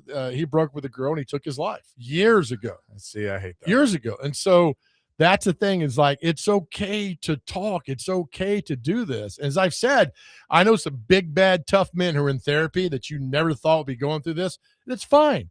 Just open up. That's the whole thing. Open up to somebody and talk to somebody. And we do the commercial all the time. To get that off your chest, when I went to therapy and talked the first time, it was heaven. It off my chest. Here's an example. This might seem a little bit descriptive, but I vomited my problems out. Sure. In a figurative sense. Because they had been building up. Yeah. So not literally, but figuratively, I vomited my problems out. But now, you think about the three of us, how many times we sit and talk about stuff. All the time. It's great. And it's therapy. It's therapeutic. It's all that. So again, if you need it, please, my DMs are open all the time. I talk to guys all the time. Reach out if you need to talk, man. I am here and nobody's going to know. Have I ever told you the name of anybody? Nope. Dr. Crane, have I ever told you the name of anybody? No, sir. Not one time. I'm never going to share your name. I just need to know you're okay. That's it. Yeah, absolutely. So appreciate Chris's call. And again, if you're new to this show and you're kind of like, what are they talking about? Right. This is part of what we do. We're here for guys and girls, that are going through it. So that's, Amen, brother. That's a part of it. Well, more coming up next. Chasing Big Joe on a Tuesday, 102.5 The Game.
Chasing Big Joe, 102.5 The Game here on this Tuesday.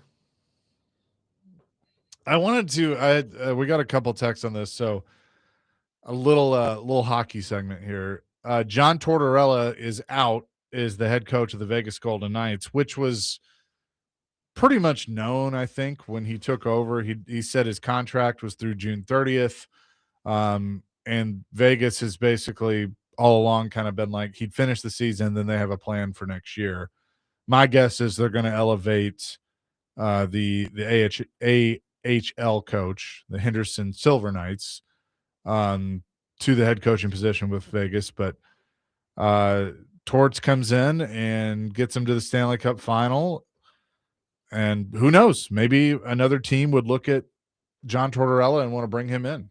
I mean, he's won a Stanley Cup. Who would that be, buddy? I don't know. You never know. But he's Edmonton. What are we doing here?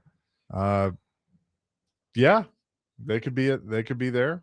I know what you're hinting at and getting at, and right now it would appear that Andrew Brunette is going to be the head coach of the Predators. Nothing wrong with that. And I think that should be the move. I don't think Chris McFarland should come in right away and make a coaching change. In one thing we talked to him about, and I asked him was, is it fair to, base your evaluation on the coach when your roster plan is not complete? And he even said that's a really good point because, he doesn't know what this roster is going to look like and obviously moves right that he's going to make. This is when it starts. I mean, this week, next week is the draft. This is when you're going to start seeing teams make some moves. I think Toronto made a trade earlier today. The offseason is officially on, and July 1st is 2 weeks away, which is when free agency begins. Crazy, man. So, unlike the NFL that strings it out for 365 days, the NHL and the NBA, as soon as their season's done, you get to the draft and free agency like that. Boom. Yeah. And I like it. I like it that way. I mean, so, but Tortorella is a hell of a coach, and I would not be shocked if he's not back in the ESPN studio and if he's on a bench. I could see somebody, especially the run that Vegas just made. Well, I mean, they need personalities, so I think that's a nice little place to go and ride your career out that way. Why not to do that? And then was Crispy in radio and they called him out and he went to Tampa or something? Yeah, I think he was doing a little bit of broadcasting, and then or the radio guy replaced him. Tampa, I don't remember. Tampa was an expansion team, right? I don't remember either. And he was the first coach when they were an expansion team, but yeah, I don't. But Elliot Friedman adds, as Tortorella said before the Cup final, his contract expires June 30th. He still wants to coach. Vegas had indicated they wanted him for the rest of the season and had a plan for next year. We will see if that plan is Ryan Craig. He is the current AHL Henderson head coach, former Golden Knights assistant, and played for Kelly McCrimmon at WHL. Brandon Kelly McCrimmon is the general manager of the Vegas Golden Knights. I did like what he said after Game 5, that he was going to leave all of his clothes in Carolina. Yeah. Because they'll come back. Then I liked what Carolina's Twitter account said. Hey, we'll ship them back to you, but it might take a while. We're a little busy right now. Oh, that's good. Yeah. I was like, why would you coach say that? Look, I would say that. I give my guys confidence. I really thought he was going to be right. Right. I really thought he was going to be right. We'll talk to Greg later this week. I really thought he was going to be right. But yeah, and then there you have it. But I guess you'll talk to Greg later this week. I'll have a Stern talking to him. Dr. Crane and I will talk to him. The Maple Leafs traded Joseph Wall and Simon Benoit to Philadelphia for Samuel Urson, Emile Andre, and a third-round pick. You said, watch out for Andre. I sure did. He's a giant. I said he's a giant. You did. He's a giant in this league. I'm like, that's great. And you're like, no, it's Emile Andre works down at the park and fly. I said, okay. I understand that now. And here's another thing that's happened in hockey today. And for us in the United States, I would say the comparison was when Monday Night Football left ABC. But Hockey Night in Canada will leave the CBC, the Canadian Broadcasting Channel, after 75 years. Sportsnet has taken all that over. So Hockey Night in Canada, which is like their huge program. Is it every night? No, Saturday nights. Okay. You know how like when Canadian teams will play here on a Saturday and the game's at 6 and not 7? That's for Hockey Night in Canada. But, so like for the U.S. team playing a Canadian team, it's Hockey Night in Canada. Be the game's at 6, and they'd be like, "Well, is it Saturday?" Yeah, basically. So stupid. But like all the Canadian players, it's such a huge deal for them because they grew up watching it. It's again, our comparison is probably Monday Night Football but remember when it left ABC? I know it's back on it. Yeah. But it was kind of like that of like, it was such a staple, It's dumbest move. No. And now what do? They have a lot of games on ABC. That's crazy. I remember when they moved because everybody was gaga over Desperate Housewives. We got Desperate. Everybody's watching that. So let's move ABC to ESPN. I was like, no, don't. See, I remember like back in the day. And again, I think this was huge, but you would have 6 or 6:30 Monday Night Live with Jeff Fisher would come on. He'd talk about the show, the game from the day before, and then you'd have Monday Night Football. No, it was 7 to 8 because I produced the show. It was and then Monday Night Football was at 8, and it was great. The best lead-in. We did it at Planet Hollywood for many years. It was great. It was a great show. That's right. Kickoff was at 8. Then we went to Opry Mills. Yep, and there were massive crowds at Opry Mills. And John Dwyer and Fisher, that was just a great show. You'd walk in and be like, Joe, how you doing? It was a great show. I mean, it was fun. And then so they moved it to 7 or whatever it was, and then the show had to go to 6:30. But yeah, we all grew up on Monday Night Football at 8 o'clock. That's when it happened. You go to bed at 11:30. Mom let me stay up and watch the games and everything that went on. And so, but I'm glad it's back. What's shocking is that we think everybody has cable. And I read somewhere that only like 63% of the country's got cable. Well, so many people are cord cutting. Well, but a lot of people still use over the air. Yeah. Have antennas. The digital signal's great in some places.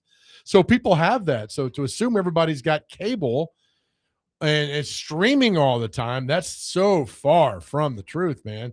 A lot of people still go old school. I need to buy me a digital channel, and some of those Me TVs and Legacy TV has some great shows on that. Yeah, I agree. You better agree, pal. Totally agree. Or I'm going to put a data center in your backyard. Please don't. I would not enjoy that. And by the way, congratulations. McDonald's has brought back the apple pie. What a great day. What a great day. This is for like the first time in almost 30 years. I remember them when I was younger. Yeah. So did it replace the turnover? The turnover gone, or is the turnover? No, I think they over Titans. They're bringing.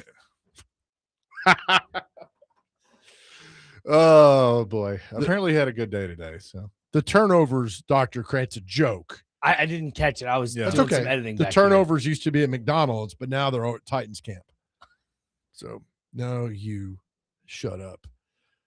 Go talk to Les. He'll explain comedy. I'm okay. I threw away that comedy book. I probably should go grab it. But. So the apple pie. Did they make a big announcement? Why would you say that? You know he listens. Well, no, I'm not just saying. It's a different comedy book. It's not the one he gave me. It's the one that I got.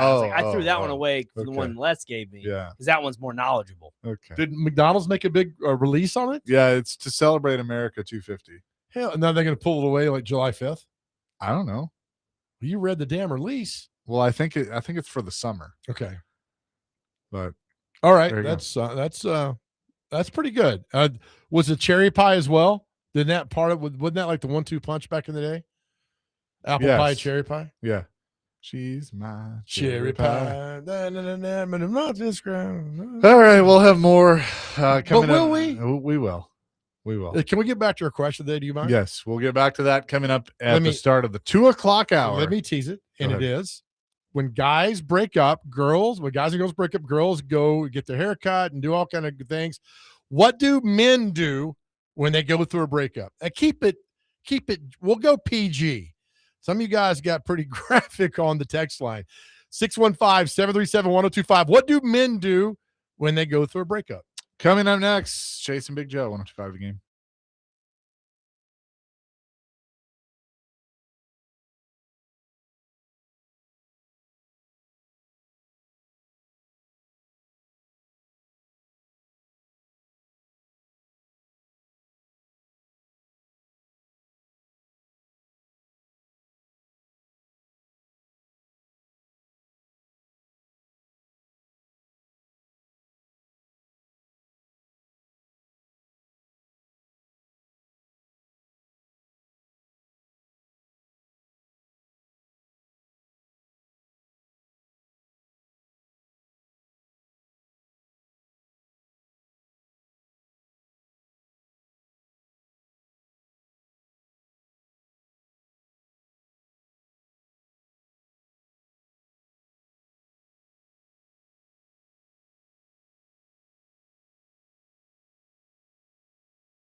Hour number 3, Chasing Big Joe, 102.5 The Game. Here on this Tuesday, we're live on YouTube as well. At 102.5 The Game is where you can find The Game Nashville. So be sure to stream us and check us out. Our question of the day, JoJo. What happens when you break up with your girl? Girls go get a haircut, buy a new outfit. What do men do? What do men buy? What do men do to get through a breakup? Let us know, 615-737-1025. We got a ton of responses. We'll get to them. But first, Cam Ward. Oh, we're going to do that now? Yeah, let's go and get it out. People. Okay. And by the way, Dale, I hope you're listening. We're going to play Cam Ward's interview for you. Okay, here is Cam Ward from after practice today. New guys, all of that. Who's coach? Both Robert and Brian. Do you think that's fair, or have there been some that are plays that you should be making regardless of whether stuff is new and different? Nah, just think it depends on the situation. A lot of the times, wherever we're in, I'm going to do really anything in the world with 7-on-7. There's no live rush. It's not football. Then when it comes to the team aspect, you got to have the mindset of you have Jeffrey Simmons coming at you, so you can't sit back there and pity-pat the ball. You got to get the one read. You probably got to check it down the next play. So it just depends on the situation, depends on what team period we're in, and, how I feel, what route we have on versus that coverage and how I need to throw it. Yeah, when you're in team period and 7-on-7, just period out there, like how much goes into just, okay, I'm trying something. I want to see if I can get this ball in that spot or get this ball to that guy. How much goes into that? Honestly, this is the time to do stuff that I do a lot in the game. It just depends, what coverage our defense presents. Our defense is real good at disguising.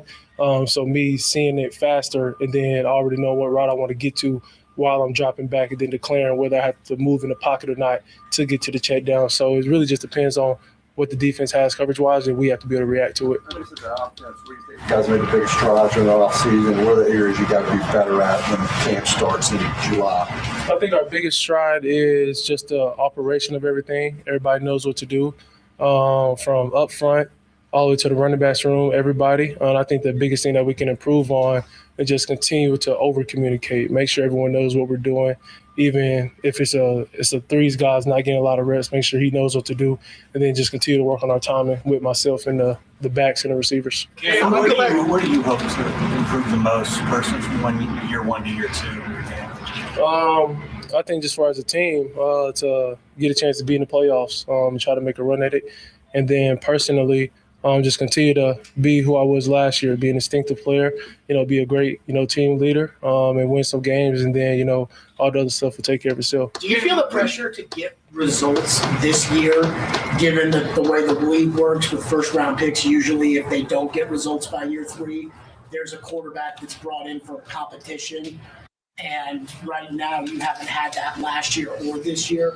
Do you feel that pressure to get the results and the wins and statistics and everything else? No. Either win or lose. It's really that simple. It's either going to win the day on the field or you're going to lose the day on the field. You're going to throw a completion, you're going to throw a completion. It's honestly that simple. Football's not hard. The pressure is the pressure we put on ourselves as people in the locker room. It's not whether or not we have a bad play that's going to happen. I'm not going to go out there and go 50 for 50 every time.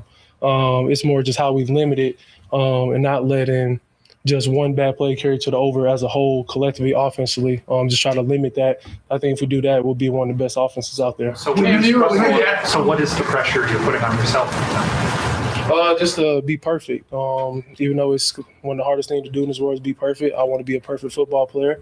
And I think if I continue to strive to try and get that, I'd be able to help this team win a lot of games. When you go watch the film of these practices, do you find yourself scrutinizing the bad days more than the good days, or no? I never compliment myself. It's my job.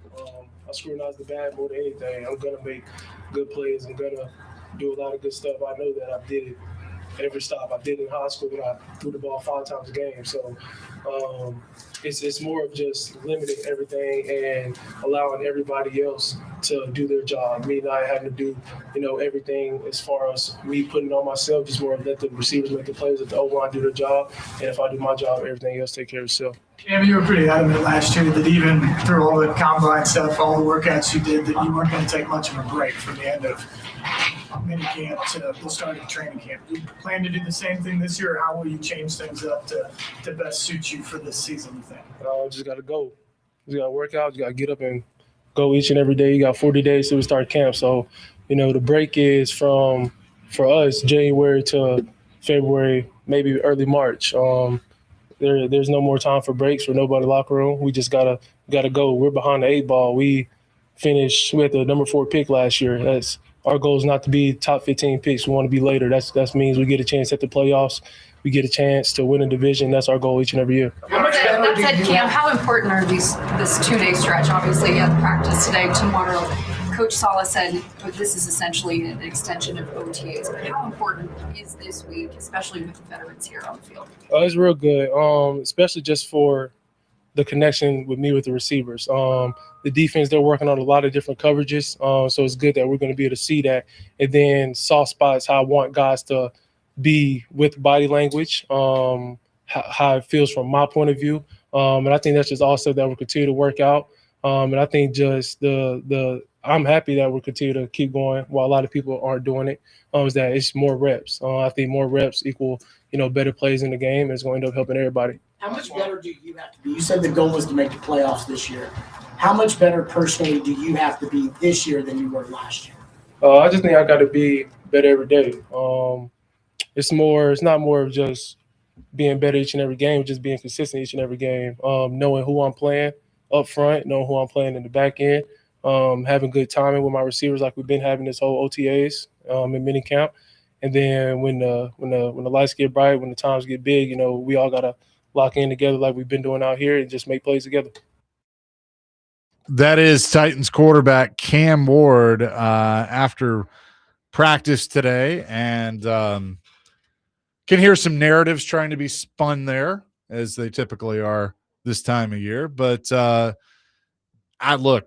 again, training camp and preseason games, you're making some of these mistakes. We'll talk. Right now in June, I'm with you. Get out of here with that crap. I'm with you. It's same thing. We do this every year. And look, kudos to Cam. He was ready for it and he handled himself. Yeah. I mean, it's the same questions every year about all this. It's OTAs, man. It's all it is.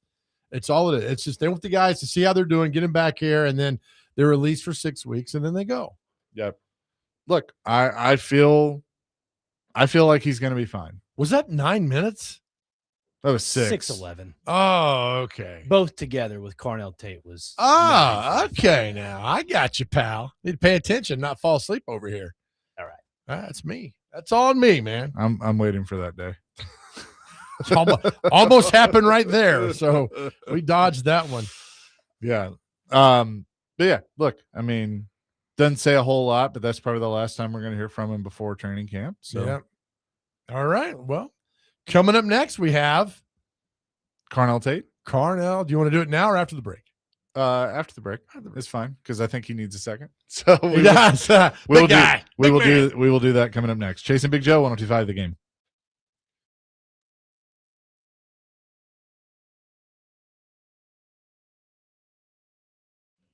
Hey guys, Big Joe here. Listen, a big part of our show, we talked earlier about this, is men's mental health and get you the help that you absolutely deserve and living the life that you absolutely deserve. That's why we're so honored to be partnering with UnityCares.com. UnityCares.com is the one place to go to get that help you deserve, and their whole goal is to get you back living that life you deserve. And here's the good thing, guys. You don't have to go through this alone. You don't. That's the beautiful thing about UnityCares.com. Listen, if you don't know how to start with therapy, you don't know where to go, we got you covered. Just go to that website, UnityCares.com. Everything you need to know is on that page. Where to start, how to pay for it, how many times can I go, anything you need to know, it's right there. It's so simple for you guys. And also with the therapy, it's private, it's secure, it's confidential, and they offer telehealth. You don't even have to leave your house to talk to caring professionals who are based right here in Middle Tennessee, and their whole goal is to get you back living the life you absolutely deserve. And again, if you're a loved one and notice your loved one is not feeling so well, and every answer to you is like, oh, I'm okay. No, they're not okay. Just sit down with them and go to the webpage at unitycares.com and check it all out. You don't have to make a decision today, but just go there and see what all they offer for you with anxiety and depression and everything that goes along with that. They're here for you, and they're absolutely wonderful. The page again, unitycares.com. It's unitycares.com.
Chase and Big Joe, 102.5 The Game here on this Tuesday.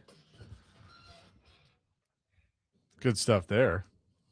George Benson, yep. Well done.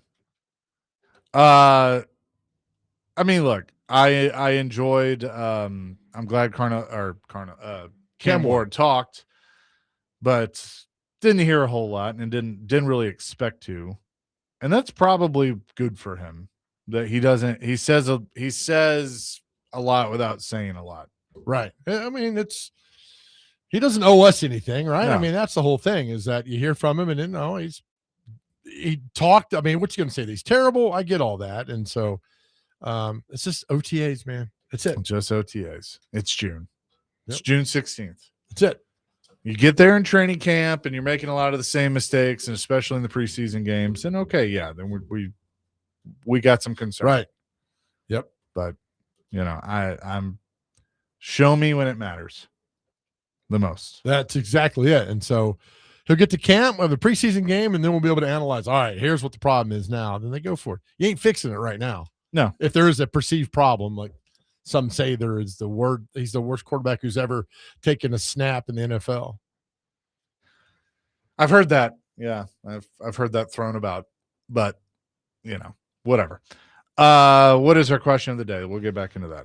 Our question of the day is, if you go through a breakup, women usually, get a new hairdo, buy a new outfit or something. What do men do? What do you do to get through a breakup? What do you buy? Where do you go? What do you do? We want to know all kind of answers. Go to the gym, go to the bar, go to the casino. What do you do to get through a breakup if you're a guy? 615-737-1025. Go to the bar. Go to the bar. Go to the gym. Go to the gym. But I hope I never have to worry about that again. So. Hopefully not, right? But that's what a lot of guys do is go to the gym. Yep.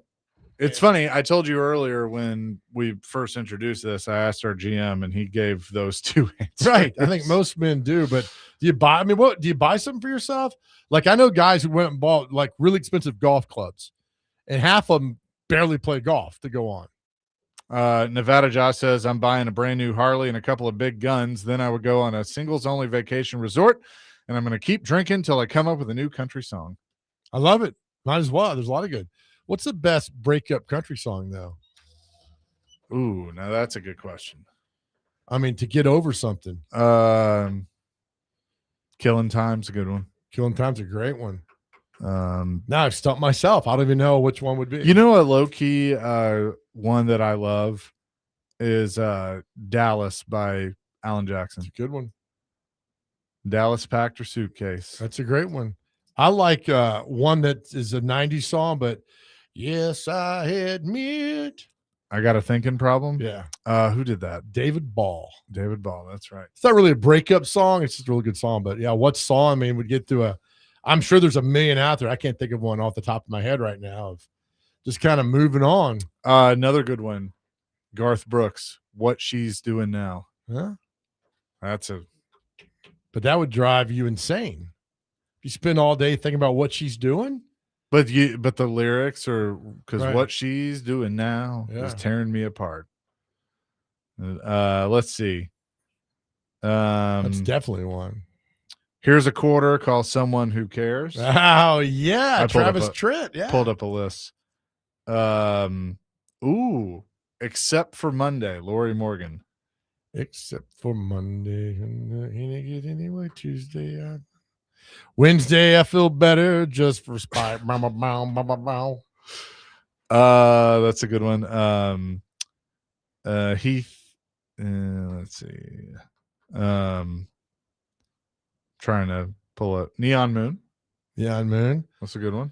There's a good one by Clint Black that you said, Killing Time, the one. I drive the same old pickup truck that the same old bank still owns. It's gonna kill me. What song is that? Don't Rock the Jukebox is a good one. Oh man. How Mel Henry's weighed in. He stopped loving her today. That's a good one. Who's That Man by Toby Keith. That's a great one. Yep. Turn back in the neighbor's drive. I Can Still Make Cheyenne. It'd be hard to recognize in this pickup truck. Anymore, Travis Tritt. Anymore's a good one. That's that video that cut you to the core. Oh yeah. There's what's that one by Joe Diffie? Now it's gonna drive me crazy. Now bear with us. We're both looking up stuff. Dr. Crane, how are you? I'm good. What about Wish I Knew Now by Toby Keith? Yeah, that's a good one. Wish I didn't know now what I didn't know then. Clint Black's got a ton of Better Man. Yep. Nobody's Home is the song I'm talking about. Nobody. Yeah. Okay. That's a good one. Clint Black. Hey, Clint, I know you're out there listening. Would say hi. Dr. Crane says hi to you. Clint. We call him OCB, don't we? Is it CB radio? Is it cold in here, Joe Diffie? That's a good one. That is a good one. What is the one that I am by Joe Diffie? Yeah. Dustin Hopkinsville says every light in the house is on. A Night to Remember. By Joe Diffie? Yeah. I don't know that song. Yeah, you do. Jeff with a good one. Dim the lights, lock the door, spread your pictures on the floor. Burn them. No, I mean he basically remembering the past. And have ourselves a night to remember. Jeff says that ain't my truck. Oh, that's a good one. That ain't my truck. See, all right, now the text line's blown up. Smoky Mountain Rain. It's a good one. I met every word he said by Ricky Shelton. Is that right? Ricky Van Shelton? Van Shelton, yeah. Let's see. Every light in the house is on. Drunk on a Plane. That Ain't My Truck. Tear in My Beer. How is Drunk on a Plane a sad song? Well, it's a breakup song. Yeah, but it's It's a fun song. It's a fun song, but it's a breakup song. Right. Neon Moon. This is a good one. A lot of Home for Sale by Dwight Yoakam. It's a good one. Yard Sale by, it's not really a breakup, that's just a heartbreak song. Yeah. By Sammy Kershaw is a good one. Oh, Mark Chestnut, Too Cold at Home. Great song. Great song. Could have been a massive star. I don't know whatever happened to him. Could have been a massive star. He was the guy in the early 90s. He was the one outside the box kind of was just killing it, man. Used to watch the Dodgers play. Too Hot to Fish. Too Hot for Golf. Did he do Too Cold at Home? Bubba shot the jukebox? Sure did. Yeah, that's a good one. It's great. Mark Chestnut, fantastic. Yeah, just sit on your deck, find a good country song, and then let it go, man. And have a good time. Greg Pogue has given us one that he's written, but I can't read it. Oh, no. Does he work? All he does is text us. Well, he's listening to the show. He's a loyal listener. We appreciate it. But that is a good name of a song. Oh my gosh. He can read that. That's fine. No, he can't. 2 Dozen Roses by Shenandoah. Yeah. That's a great one. Yeah. Lee Bryce, Drive Your Truck. Sad one. Mm. Isn't that about a death though? I think it might be. Yeah. Cry every time I hear it. Do you? That's what the text says. Oh, okay. I don't. Okay. But it is a good song. It's a great song. But I think it's about a death, unfortunately. Tusk by Fleetwood Mac. Is that a breakup song? Oh, who put that? I don't know. Is it? I don't think it is. It's got one of the best intros of all time with the USC band. It's a great intro. Let's see. Oh, we have a 90s breakup country mix from Spotify. All right. How Do I Live? Leanne Rimes. A Bad Goodbye with Wyona. That's Clint Black. Right. I got a problem with the Leanne Rimes song, though. She's 13 when she's singing. Yeah. I'm good. And I like the Trisha Yearwood version better. A lot better. I know Leanne listens to the show, so she no understands. Offense, but You Were Mine by the Chicks, the Dixie Chicks. You Were Mine. Okay, yeah. It's a Heartache, Lori Morgan. Trying to Get Over You by our man Vince Gill. It's a good one. I've been trying to. That's the song we asked him about that he played during sound check. That Don Henley walked over and said, "We're going to put that in the act." He's like, "No, we're not. Yeah, we're not putting that in there." Please Remember Me, Tim McGraw. Good one. But that's death though. Yeah, Warren Brothers wrote that too, Dr. Crane. We don't need death. A songs. Little Past Little Rock. Leanne Womack. Yeah, it's a good country song. She is so talented. It's a shame she doesn't get more airplay. Yep. Hey, Leanne. Let's see. He Ain't Worth Missing, Toby Keith. That's a good one. Keeper from Every Flame. You know that one? No, do not. Mary Chapin Carpenter. Tell Me I Was Dreaming by Travis Tritt. If You See Him, If You See Her. Reba and Brooks and Dunn. Oh, yeah. It's a good one. Yeah. If you see him. They're just rolling through. I'm not even reading them. Yeah, I can't. There's so many when I refresh. No, I'm good.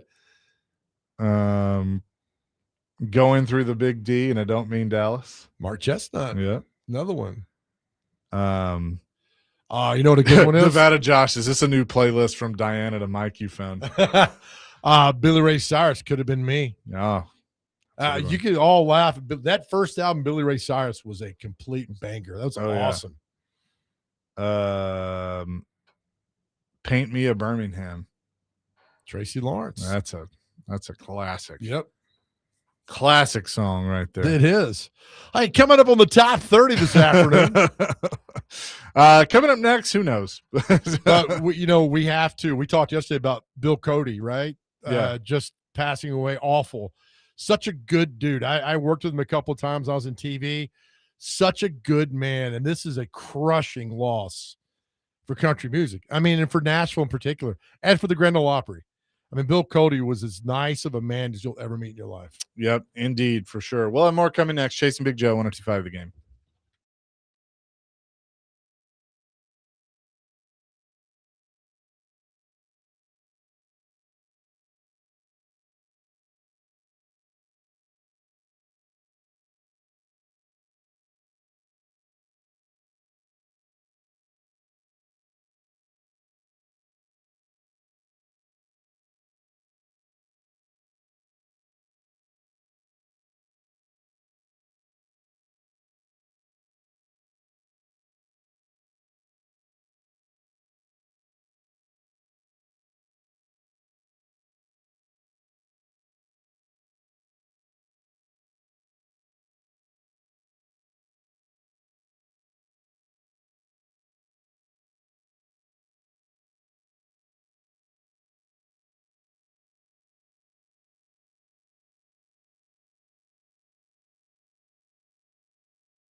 Chasing Big Joe, 102.5 The Game here on this Tuesday. We are going to play a clip from who is it? Solomon Thomas. Yes, sir. That obviously hits close to home with us. That we talk about daily. So, but Dr. Crane is pulling that, so we'll play that in a few minutes. But it seems like mental health has been brought up a lot, which is cool. It is. I love the fact that we're talking about it. And there's a line that Solomon Thomas has in his press conference. He's a Titans player that we both looked at each other like, oh, all right, this is good. This was earlier today with Solomon Thomas. Mental preparation. This June being Men's Mental Health Month, can you just speak to the importance of having an understanding of how that could impact? I know that impact you personally. Mental health is something that's huge for me. Have a foundation with my family. Have been impacted by it personally. Lost my sister to suicide and went through my own struggles. But mental health is something that's inevitable for everyone in the world, especially men. We all think we're tough and we're just gonna, push through it. But it catches up with us some days. Like as men, it's important to understand we're emotional human beings. That we can cry, we can go get help, we can seek therapy, we can seek safe places with other men to talk about the struggles that we have going on. We're losing way too many men in the world to suicide, and we're losing way too many people in the world of suicide. We've lost way too many people. Appreciate you. Way too many people in the NFL to suicide, especially this past year. I lost my teammate Marshawn Nealon. May God rest his soul and be with Catalina, and Rondell Moore and Kyron Lacey. It's right in front of us, but we still have guys defiant to thinking that men don't go through mental health. It's been in front of us. The statistics are there. Men die at 2 or 3 times the rate as women. And, if we don't start talking about it, these things will keep happening. So we have to have the conversation. We have to let men know it's okay to cry. It's okay to be emotional. It's okay to go to therapy, because it's the most preventable death, but we refuse to talk about it because we think this masculinity thing keeps us away from being emotional. No, men are emotional human beings. Men have feelings. Men can go through all that and still be strong and tough. It takes way more strength to be vulnerable and go get help and tell someone how you're really feeling than it takes to be quiet and be like, oh, I'm a tough guy because I'm quiet. Silence does not equal strong. So there you go. Pretty powerful. That is. I like that at the very end. Mm-hmm. Silence does not equal strong. Yeah. So things sometimes need a voice, need a face, and he's willing to step up to do that. I think it's admirable, and I think it's beautiful. And I think here's the key. It's very genuine out of him. You can tell it. He's not looking to anything more than like just go get help, which I really, really like. So he just signed this year, right? He was with the Cowboys, I think. Yes. Yeah. Only played 8 games last year with them. Yeah. Yeah. But he was with Saleh in New York and played 50 games out of 51 for him, and had a good year in 23. And so hopefully he can recapture some of that now. Well, this is at the top of his bio on the Titans website. Thomas and his parents founded the Defensive Line, a nonprofit working to destigmatize mental health and end youth suicide. Solomon's sister, Ella Elizabeth Thomas, died by suicide at the age of 24. Their mission is to end the epidemic of youth suicide, particularly among young people of color, by revolutionizing the way we talk about, understand, and support mental health. The foundation is committed to creating safe, inclusive, and culturally responsive spaces that foster connection, resilience, and healing through honest conversations, community engagement, and systemic change. That's it. That's good. I hate that he went through, but I love the fact he's doing something about it. Right. Because that's the thing. I mean, we all get tested and go through bad things, but it's what we do with it. And Exactly he's right. obviously doing something to honor his sister and to prevent other families from going through that. So I am glad he is a Titan. Yeah, right. And so and wish him the best. Hope he has a kick-ass year, but with everything that goes on. But Saleh brought him here because he played really well at a high level for the Jets for him, and so hoping to get part of that as well when he comes here. Yeah, for sure. And we need to try and get him on. I'd love to have a conversation with him. So that would be pretty cool. Do they return our emails over there at Titans Camp? They do. They return mine. Okay, I'm glad they're returning somebody's emails. That's fine. Yeah, get them done. They're good. No worries. So yeah, just glad. Is glad this that it he for talked them? about Are they that. done? Tomorrow. Tomorrow. Yeah, Okay. And then I think there is a third day, but I think they're doing like a team thing. It's not open. Is that when they all get together and do the day camp, which is fine on the third day? I think I saw they're having a barbecue. Yeah, remember Fish was talking about, you do the jugs in the air and the guys try to cat. That's fun. After everything's completed. Yeah. Not when you're playing slap ass with a pool noodle day one of camp when you go out there and try to make it happen. Well, I don't think we have to worry about that. Thank God. With this crew. And somebody else told us that too. Is like, glad all that nonsense is gone. I'm like, I think absolutely. it was glad daycare is done. Yeah, that's right. Glad daycare is done. Oh man, that's so funny. I mean, it's funny. We had the caller earlier, Dustin, that said, he clearly just wasn't meant to be a head coach, and he probably wasn't. But I do hope he turns his career around. I hope the reset with the Giants, because he was a nice guy. I don't have anything against him, but he was not a head coach. Not at all. Maybe he becomes one. Most of the time that doesn't happen, but I don't see him getting another chance at it. But a coordinator, maybe. I don't know. Man, I never say never, but after what we saw here, it would take a lot. Unless his dad bought a team, I don't think he's ever going to be a head coach again. Yeah. And where's Daddy? Daddy in Atlanta? Is that where Daddy went? I think he's in Atlanta. Daddy's like, thanks, son. Got me away from Cleveland, where I was actually doing nice things up there, and he brought me here and got fired. Well done.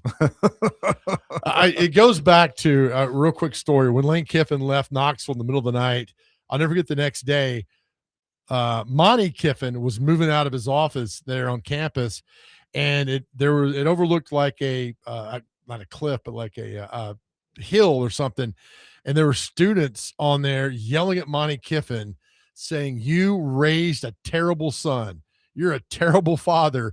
You raised a terrible son." And there was like 20 kids there screaming at Monty Kiffin. He's just waving at him, getting in his car, driving off. And I was like, oh man, that's a moment that nobody ever wants to relive. Again. Well, could you imagine if he had just been like, blame his mother? Right. Yeah, not my fault. Blame him. And somebody asked me about that. I was like, so how was that when Kiffin left, and what was that like? And I was like, it was nothing compared to Greg Schiano and that weekend in November of 2017. There was nothing close to that. The uprising on that Sunday, I'm at Channel 4 and I'm reading this stuff. I'm like, what in the hell is going on? The march on campus. Where's John Curry? His phone's not working. He's meeting with Mike Leach in California. The AD, Fulmer's trying to do this. I mean, it was just complete chaos in Knoxville that nothing has ever come remotely close to that. And I'm not sure nothing ever will come as close to that. No, I don't think so. It's terrible. I don't think so at all. But we will, wrap it all up tomorrow with the mini camps, and then it's about 6 weeks? He said 40 days. 40 days. I saw we're like 89 days from kickoff. That's about right. Yeah. Yeah. So 40 days off, and then training camp, and get some preseason going, and it's football season before you know it. We have a weird connection on celebrity birthdays coming up. Oh, do we? Weird connection. Okay. Well, I look forward to that in about 3 minutes. Okay. I need you to hang with me for about 3 more if you can. I thought you were going to the break now. No.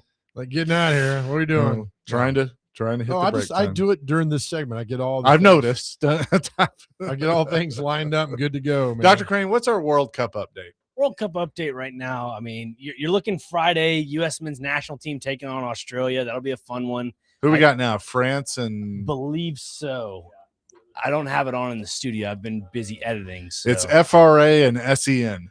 Senegal. So yeah, that's two French-speaking nations. That's always a good one. France, to me, is my team of the tournament. That is probably going to win it all. Them or Spain. But whoa, no. Well, I told you yesterday it was Germany and France. I'm sticking with my guns. We don't change. No, I'm just saying the favorites out of each group. I think France and Germany are the top two teams. But if I had to go a third team in there, it'd be Spain.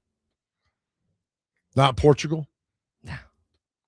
Portugal just doesn't have it. They got Ronaldo. Yeah, but they don't have the supporting cast around. They got Bruno Fernandes. They have Silva, not Thiago Silva. Oh my goodness.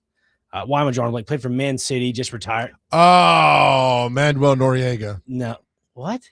No. Last name is Silva. But anyways, he's a midfielder. Paul Silva. I wish. Anderson. Hey, did Liechtenstein make it in there? Liechtenstein? Did they make it in this World I Cup? don't believe so, no. Okay. What about Vatican City? That's a country. They are a city, and they're usually the stepping stone. I'm using that as a pun for a lot of other European teams. We got a text that says, "Don't sleep on Portugal." Yeah, don't get me wrong. They're a good team, but they just don't have the full that it factor in the forwards. Like you have João Felix that's paired up with Cristiano Ronaldo, but it's kind of like LeBron James. Everything revolves around Cristiano Ronaldo. How many teams are in the World Cup total? 48. 48. What about Otisburg? No. Excuse me? Otisburg didn't get there? Nope. It's a small little place. Cape Verde. They got there? Yeah, they tied with Spain yesterday. 0-0. Oh, where's Cape Verde located? Is Verde green? Believe so in green? Spanish. Yeah, Yeah. that's right. Where's it located? All I know is when I need to cover 3 minutes, we go with the World Cup. Yeah, right. Network. I want to know what Cape Verde is. Like off the west coast of Africa. That's Madagascar. I saw the movie.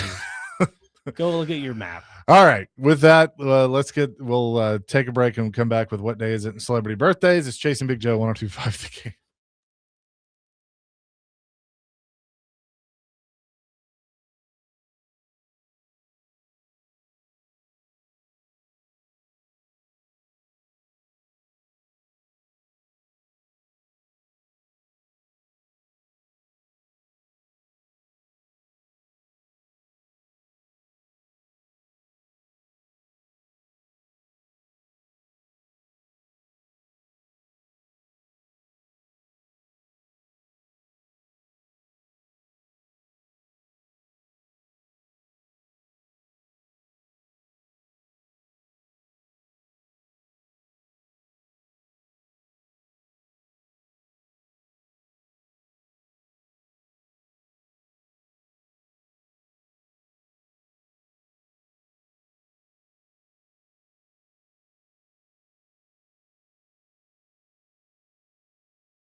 Chasing Big Joe 102.5 The Game, presented by the Omni Nashville Hotel here on this Tuesday.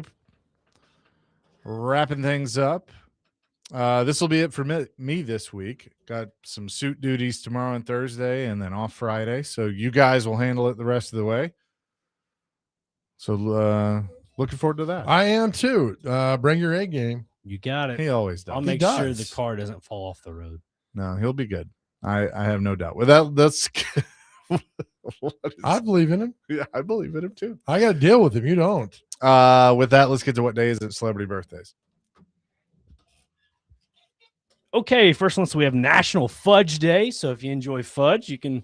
Is it really? Yeah, today's National Fudge Day. Chase is going to the land of fudge. Really? True. I am. I thought that was the home of the pancake. There's a lot of fudge in Gatlinburg. There is. Also pancakes. A lot of fudge. Okay, National Tortilla Day is next. National Cherry Tart Day. So if you like that. Blooms Day is today. Fresh Veggie Day. International Day of African Children. Ladies Initiated into Baseball Day. And National Vinegar Day. No Orange Clothes Day. Wish Fulfillment Day. World Refill Day. World Sea Turtle Day. And to wrap it up, one of my favorites, National Cannoli Day. Oh, is Holy it? cannoli. Yeah, cannoli day. What's the famous line? Take the cannoli, leave the gun. Leave the gun, take the cannolis. Leave the gun. Yep. All right, time for celebrity birthdays. Chase, you need to win this, make you feel good heading out for the week. All right, Dr. Crane, you'll go first in this. You ready? Yes, sir. All right, first birthday, Roberto Duran. How old is Roberto Duran? 70. 75. 75, exactly. Chase already out 2-0. Chase, how old is former NBA center, Atlanta Hawk, my favorite players of all time, Tree Rollins?